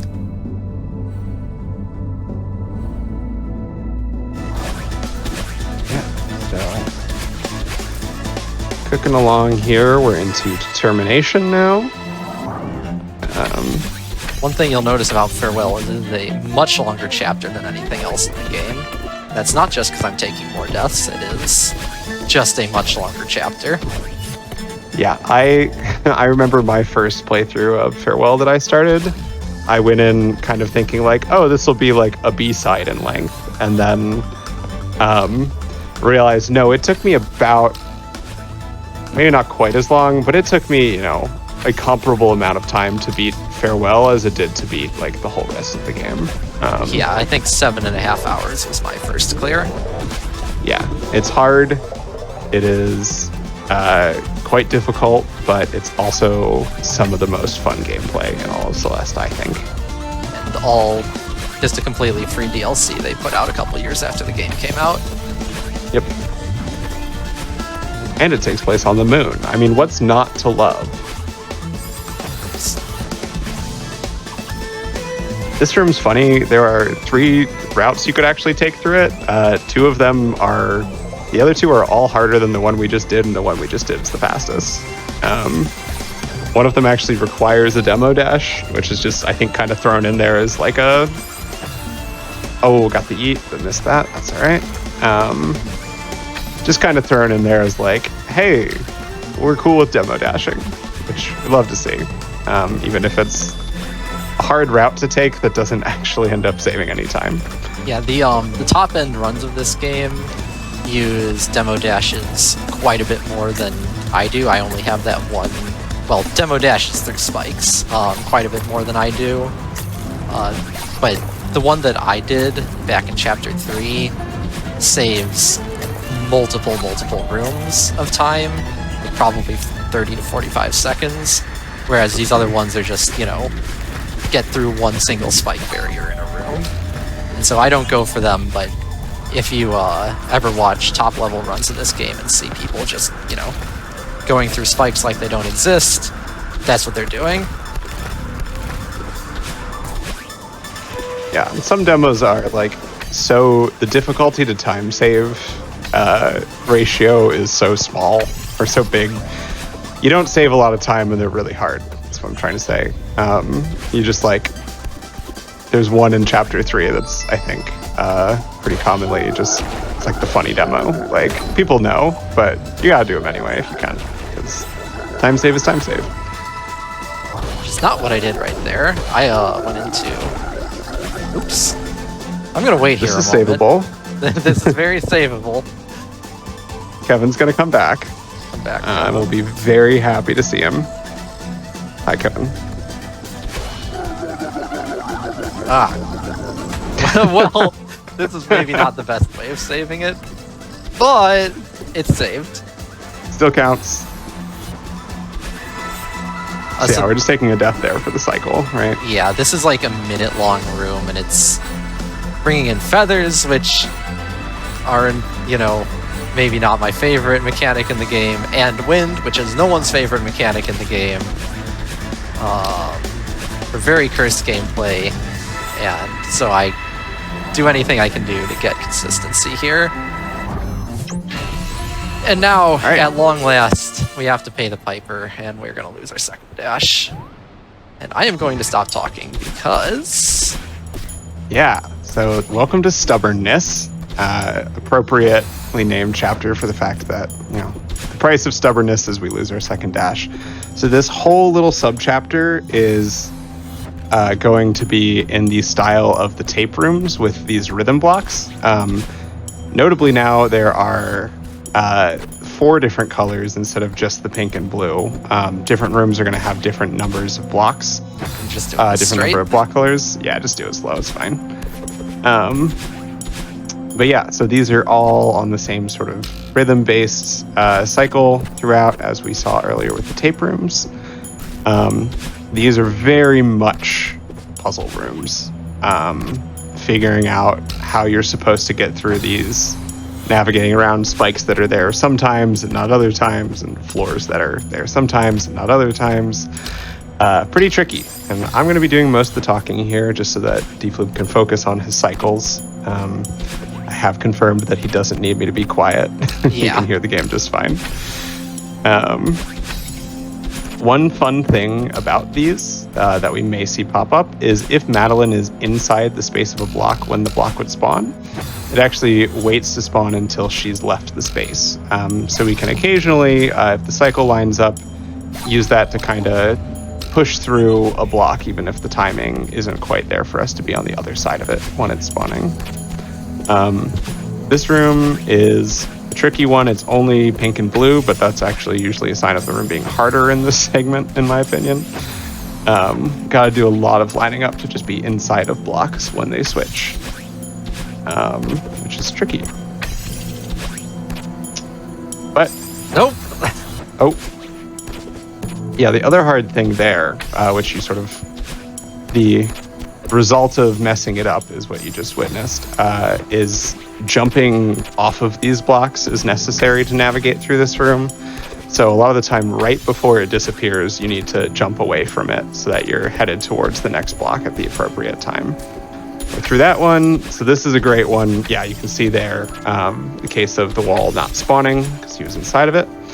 We're just going to get through that nice and quick. This one's fun.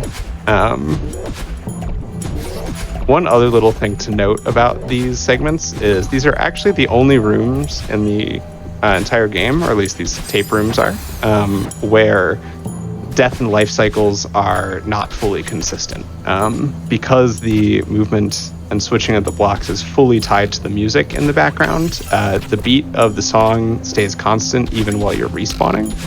And that just leads to slightly different timings where if you respawn a different beat of the song, you're going to have the blocks be at a slightly different timing, which makes it tricky to read these rooms because you're kind of having to check your cycle every time. But we're through stubbornness, and now we're into reconciliation. So we mentioned we'd be talking a little bit more about music. This is a really cool section with the music.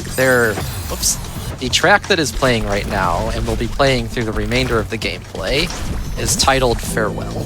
That track is 8 minutes long and consists of 4 2-minute sections, each of which can either loop themselves or loop into each other at that 2-minute mark. The gameplay, if you play perfectly-ish, also lasts about 8 minutes. And the devs and Lenoraine, the composer, work together to basically make it so that you would experience all of the music associated with this section, because it's a really cool track that travels through all of the core motifs that have been developed over the course of this entire chapter.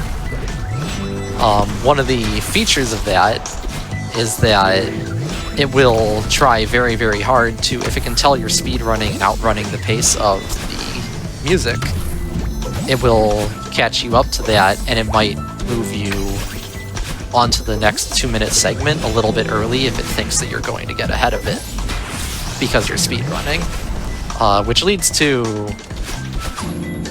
some interesting moments whether or not it can catch that, because I'm pretty aware of where the transition points are, and I'll talk about it when we get to the big one, and sometimes you end up hitting the last 2-minute segment either really early or really late, depending on how well the music adapts to your performance.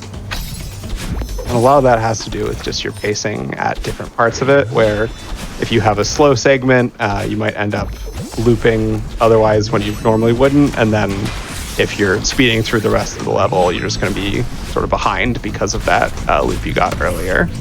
But right now, you are cooking pretty well through this. Not to immediately have to eat my words, but well, cast a curse. What are you gonna do? And that's another thing that's really cool about this game, is that the devs did work so closely with their composer to make musically satisfying experience. And that's Dream Ultra or Dream Hyper. Yep, 2 of those. Dream Hyper. Did it too low. Well, now you get to see a third one. 4th one, actually. Yeah, just doing it for content. Yeah. All right. There we go. We get 2 more. Yeah, so here we get to see, as I mentioned briefly in Chapter 7, we're actually able to skip these battle in bubbles, unlike in Chapter 7, where if you try and do that, you're going to have a bad time.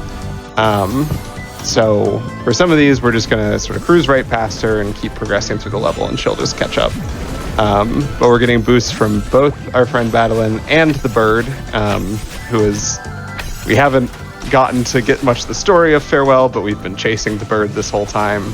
And now the bird's going to help us get to our sort of final destination, which maybe I won't spoil what that is, but Farewell, I'll also add on the topic of cool story in Celeste. Farewell has its own, like, really, really touching story about grief and loss and overcoming that. Not overcoming it, even just working through it. Accepting, maybe.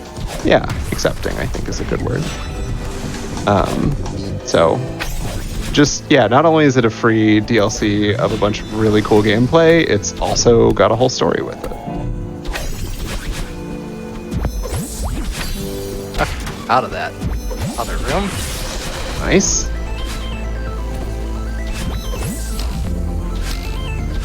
This is a bunch more of those, puzzle-like levels. I think anyone who approaches this room takes a ton of deaths just figuring out what cadence you're supposed to be bouncing off of these springs on.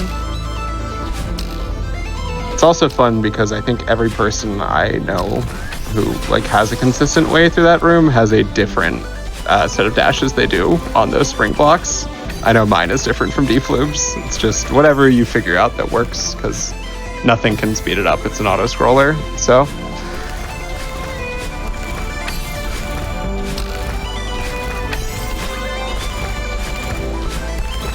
Oh yeah, I think we have a second here to go off on a tangent. I just saw a comment in chat that I want to mention.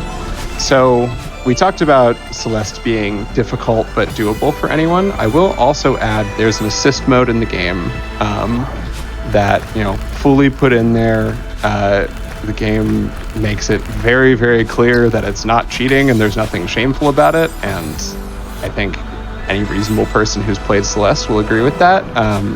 But it's just there to help you out, kind of can lower the barrier a little bit, adjust some of the precision, just kind of make the game more approachable for anyone who might be interested in trying it out, but finds that the base way of playing doesn't really jive with them. I'd really encourage anyone to give it a go, and try assist mode if you want. Perfectly valid way to play the game, and it really increases the approachability a lot. Oh wow, alright, I am in, this is the last loop, I believe. Yeah. Came in about 2 screens early.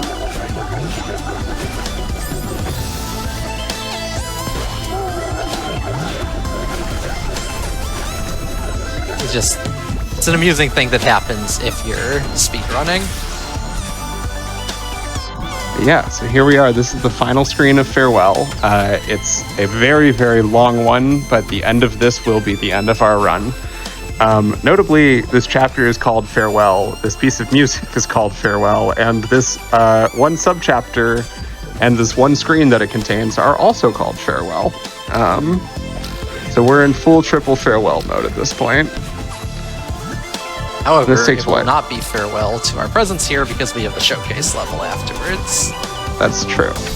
So only more Celeste yet to enjoy.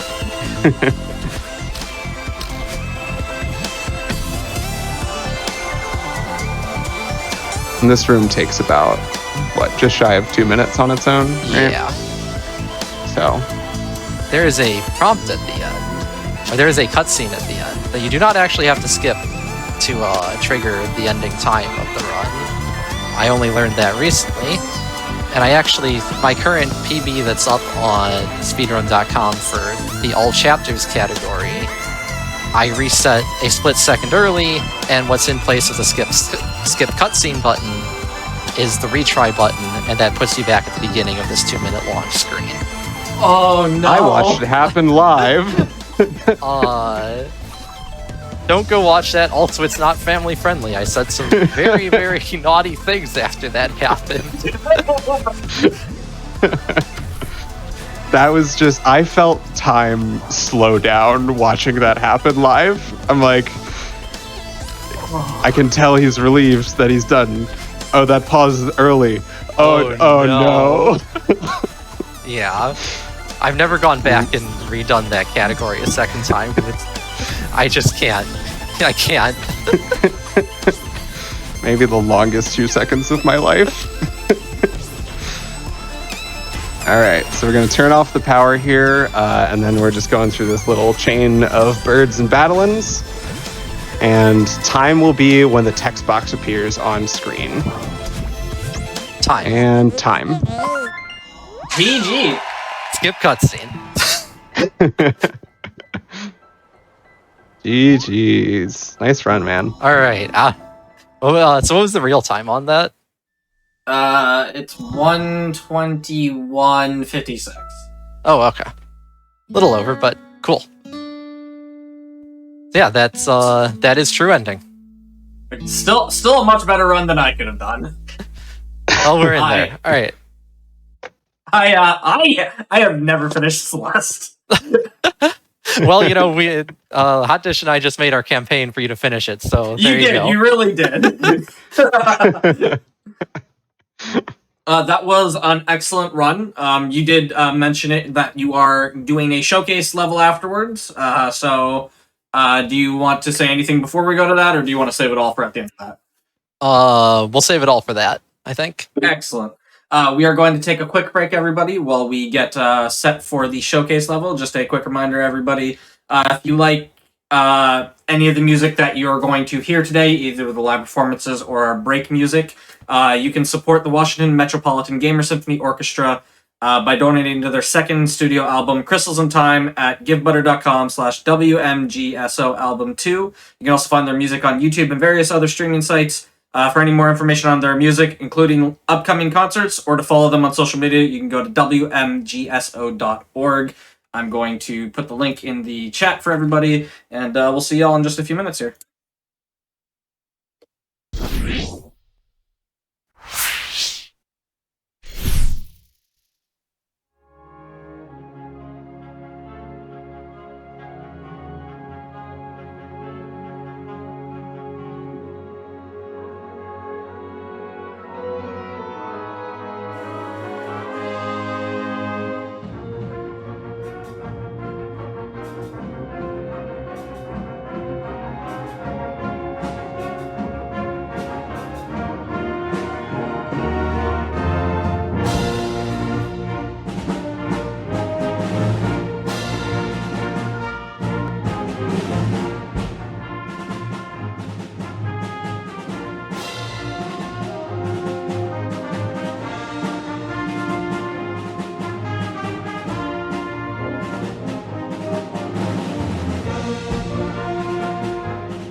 Hello, everybody, and welcome back to the Games Done Quick Hotfix. Today, we are with the Washington Metropolitan Gamer Symphony Orchestra. We are showcasing some of their speedruns and some of their music.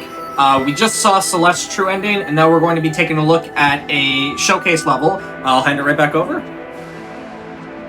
Awesome.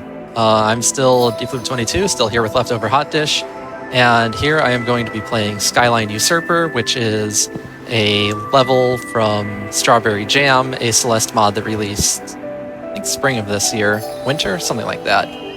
Winter. And it's a really, really, really cool level. I'm just going to go ahead and get started with it and let Hot Dish do most of the talking. Yeah, all right. He's going to need to focus on gameplay here. And we are going. So, Skyline Usurper, there's a few big mechanics we're going to see here. The main one with these pipes is that they are actually very similar to the dream blocks that we got to see earlier in the run, or in the True Ending run, rather.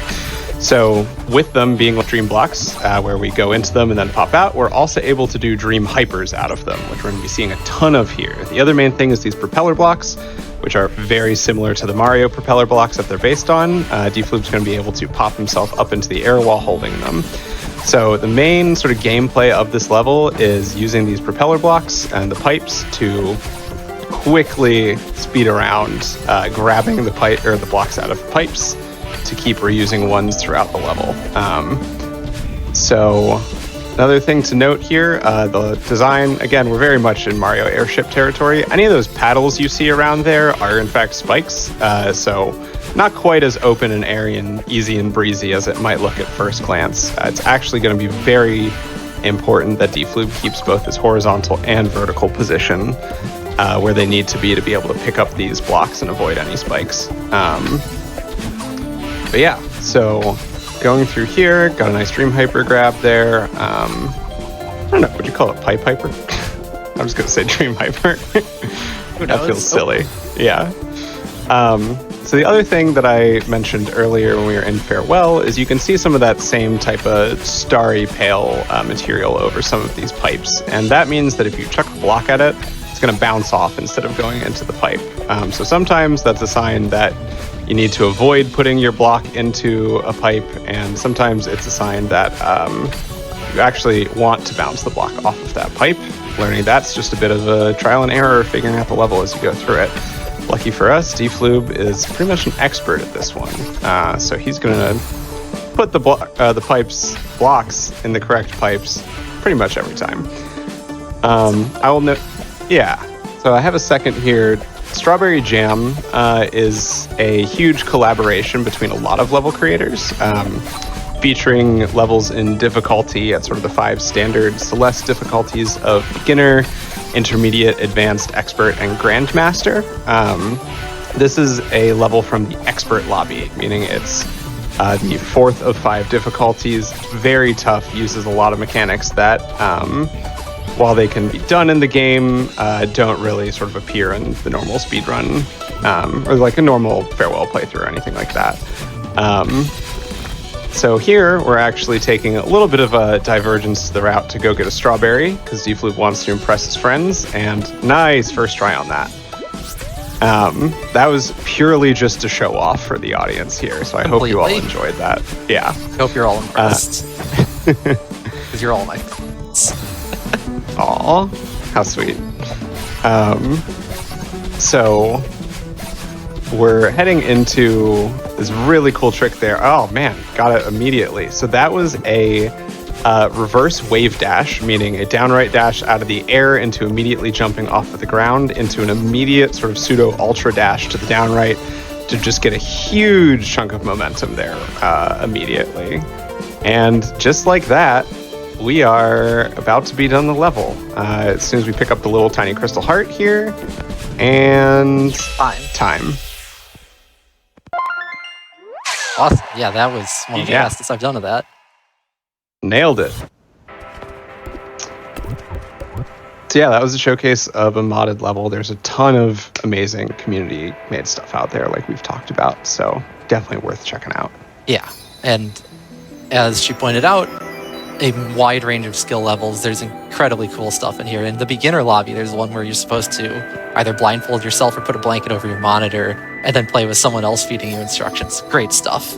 And one of the other really cool things about these, we're an orchestra. We talk about the music. You'll notice it has music. You'll notice that level had banging music. Almost all of the Celeste mods out there have their own custom music, and a lot of it is just completely original, whether by the level designer or by other people they rope in to help. And so there's so much creativity out there. And on that topic, January 6th, so this winter, there will likely January 6th, stay tuned to WMGSO socials for it. We will be putting on a recital, and one of the pieces that will be on that program is a saxophone solo featuring a track from one of the Celeste mods, Into the Jungle. And that I actually wrote that arrangement because, I'm a big Celeste nerd and I thought that music was really, really cool. So if you happen to be interested in hearing some more, custom Celeste music, keep an eye on WMGSO socials and check out our recital. It'll be streamed, or you can come locally if you're in the area.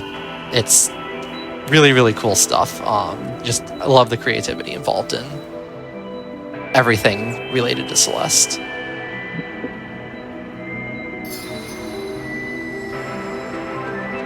Yes. Go ahead. No, you go ahead. You finish.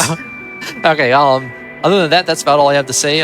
Thank you so much to WMGSO and GDQ for having us and hosting this. Thanks to all the other folks involved. Thank you so much to Leftover Hot Dish for coming in and filling time heroically while I ran my face into walls for the past hour and a half. Been an absolute pleasure. Yeah, just thanks all, and thanks everyone for watching. Stick around for the next one. It'll be really cool. Yeah, absolutely. So after our break, we have a Violin and DDR showcase, which I am super excited for. Before that, my page I hate how my page keeps scrolling right as I'm about to say the name of the piece.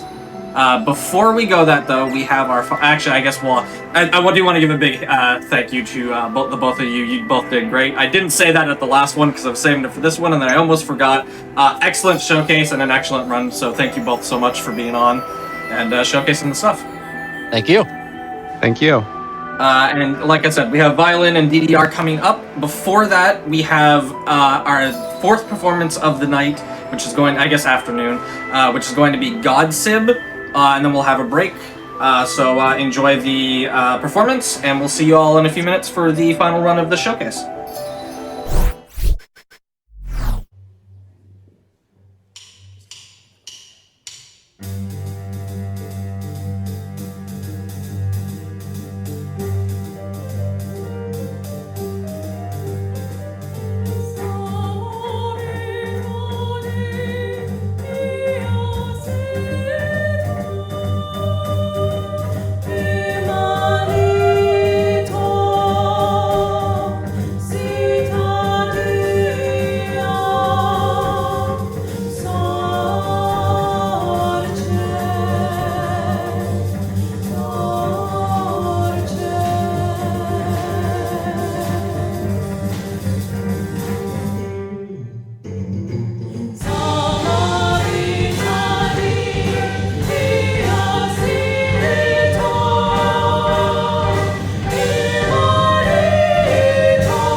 Hello, everybody, and welcome back to the Games Done Quick Hotfix. We are working with the Washington Metropolitan Gamer Symphony Orchestra today, showcasing some of their runners and some of their music. And for our final game for today, we are going to be doing DDR and a violin showcase. We have CTL 17. I will, let them take it away whenever they're ready. All right. Well, yeah, as they said, I'm CTL, or Chris, and I go by CTL because Chris is too common of a name most of the time. And I'll give you 2 guesses in what instrument I play in this ensemble. You may have seen me, do this exact thing at cons, like at MagFest, 2 MagFests ago. You might have seen me like on a tweet doing this exact same thing. And, I really like to thank WM, GSO, and GDQ for, letting me showcase this on such a big stage. But, so I'm going to play for you a set of songs here, and so I will count us down. Ready? 3, 2, 1.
Alright, so, that was Bad Apple. Everybody, a lot of people knows this song from that video a while ago. But, so you may be wondering, how do I start practicing these things?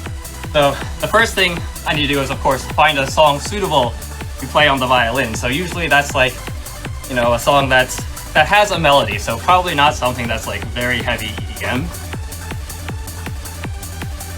And so a lot of times, so of course, I need to learn on the violin. And so what I do is I first try to just play it by ear and just play it on the violin by ear. And sometimes that's pretty easy, right? So in Bad Apple, there's pretty much only 3 things to learn, and I just repeat it, 4 or 8 times. However, there are many times where I can't really figure that out, so I have to transcribe that onto sheet music. And a lot of those times, so the next one I'm going to be playing is Blind Justice. And Blind Justice, let's see, starts off in 6 flats, then goes to 4 sharps, then goes to 2 sharps, then 5 sharps, and like, who would use these key signatures like this? And But then, like, you know, even after I practice it on violin, so I have to memorize it on violin first, and then I have to, and then I can start, and I have to make sure I can play it on DDR, of course. And then I start practicing together. Now, the good thing about having Step Mania is that you can slow down the song, so, you know, I don't have to play it at full speed all the time. And a lot of songs are easier or harder depending on, you know, how well the song syncs to the steps. So, like in Bad Apple, they're in sync most of the time. There was just a couple of like triplet on twos that I just had to keep track of. But enough of me talking. So now I'm going to play our next song.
Alright, so at this point, if you've played or watched other people play dance games, you may notice that I'm reading really slow. Like, I read on 1x. So there's actually a couple of reasons I read really slow. So if you remember at the very end, I had a pattern that kind of threw me across the pads like this. So usually when people are holding onto the bar and you're reading really fast, so what happens when you read really fast is you don't get to see ahead too much. So you first see this part and then you realize, oh, you have to make it all the way to the other side of the pad. But when you're holding the bar, that's okay. You can just yoink yourself over.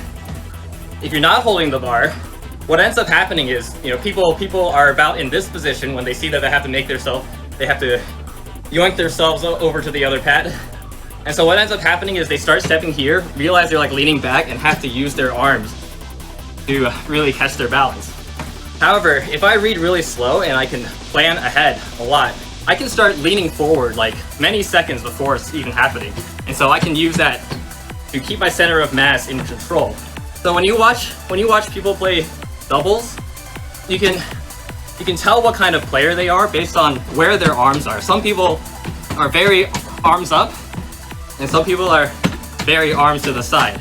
And this is really important when I play violin because, you know, I have to keep contact with my bow and the instrument, and I cannot make any sort of sudden movements like that. So I need to read really slow to plan ahead.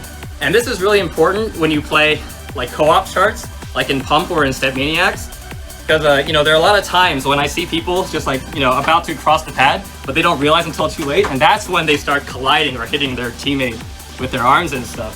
So and of course, the other thing is, you know, I'm a musician, right? You know, I don't know if anybody looks at the conductor during an orchestra, but, you know, the conductor's job is not going to tell me the rhythm of every single note there. You know, at best, I'm just going to get, like, you know, on the beat.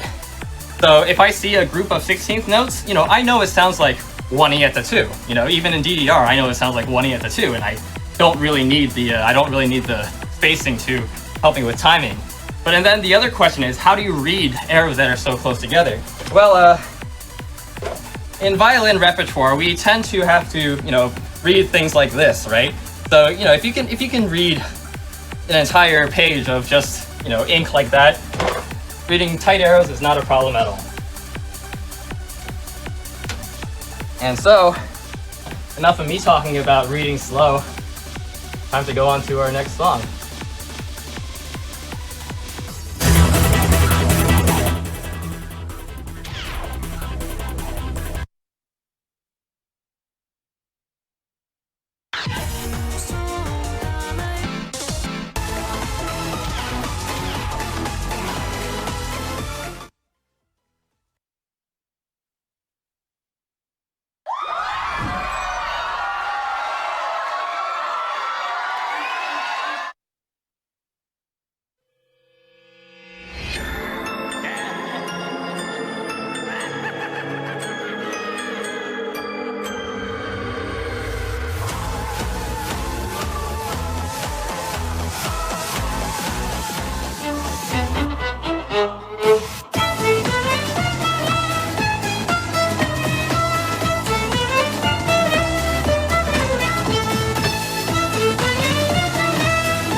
Alright, so before I play my fourth song, which was pretty much the inspiration of why I wanted to do this, period. So there's some YouTubers called Two Set Violin. They are classically trained violinists who decided to go to make content for comedy. And one of the things they do is called the Ling Ling Challenge, where they play a concerto under some like constraint. So sometimes it's just like, you know, play a passage of a concerto using only one finger. And the one they probably showcase the most is, you know, play something while hula hooping. And so I thought, you know, what's in DDR that's classical that I could do this to? And like, yeah, there is one. It's Vivaldi's Winter. So around like 5 years ago or something, that's when I started like learning how to do this together. And so Vivaldi's Winter has always been, you know, the final showcase for me. And so, you know, I just went to Two Set's show like a couple of weeks ago, but I unfortunately didn't get a chance to like, you know, show them this. And, you know, my past attempts to show Two Set hasn't really worked out. I think it's just because they don't really use the same types of social media that I try that the other times when I went up viral. Like I don't think they didn't really use Twitter back in the day, so they didn't really see it. But yeah, you know, my eventual goal is to have TwoSet, you know, do this too. You know, I think that's something that they should really do, you know, and really show that, you know, show their inner linglings.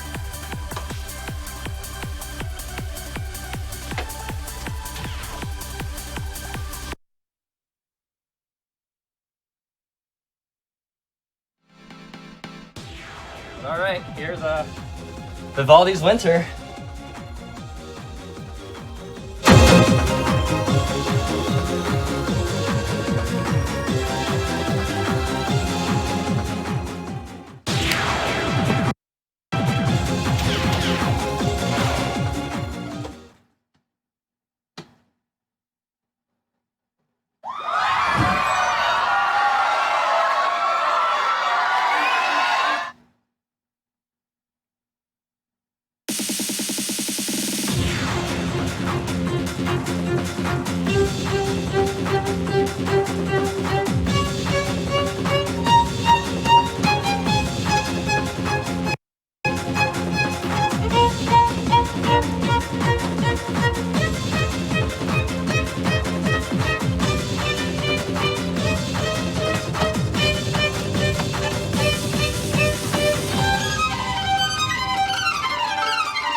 I'm so glad I got the full combo on this showcase.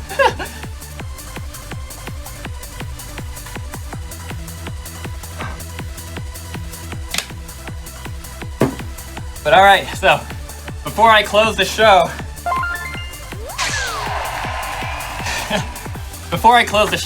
there's always one song in video game music that is probably the most memed video game track.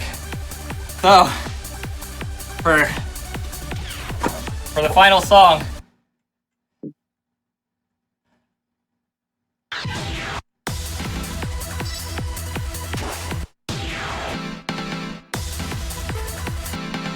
time will be at the score screen at the end of this.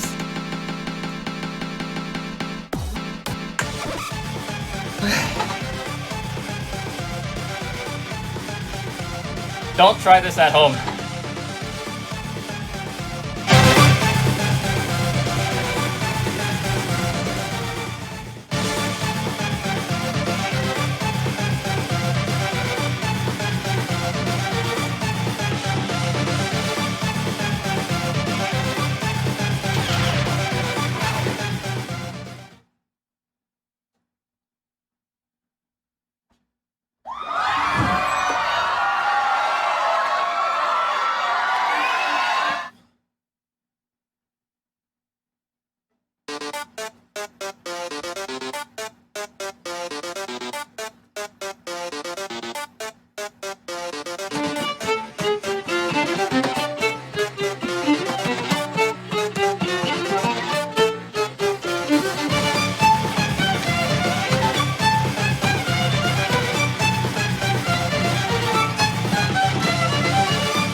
Okay, well, some final words before I give it back to GDQ.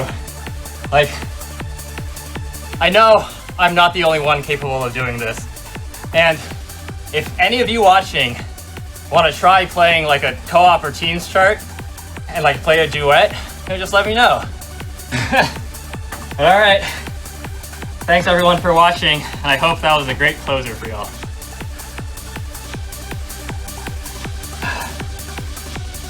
I want to say a huge shout out for you. That was an incredible showcase. That was phenomenal. I still can't believe that this is possible. So thank you so much for showcasing that. That was amazing. Just as a reminder to everybody, this was us working with the Washington Metropolitan Gamers Symphony Orchestra to, showcase some of their runs, their runners, and their music. This is all of the runs we have for today. We do have one final performance by them. Just as a reminder, if you want to donate to their second studio album, Crystals in Time, you can go to givebutter.com/WMGSOalbum2. It'll be in the chat in just a moment. Also, if you're over on YouTube, it'll be in the description. You can also find their music on YouTube and various other streaming sites. For more information about their music, including upcoming concerts, or to follow them on social media, you can check out WMGSO.org. And to close off the night, or this show rather, we are going to finish off with a performance by the WMGSO of Black Knight. Then we will have another show afterwards. So enjoy the music, and we will see you in a little bit for what's on next.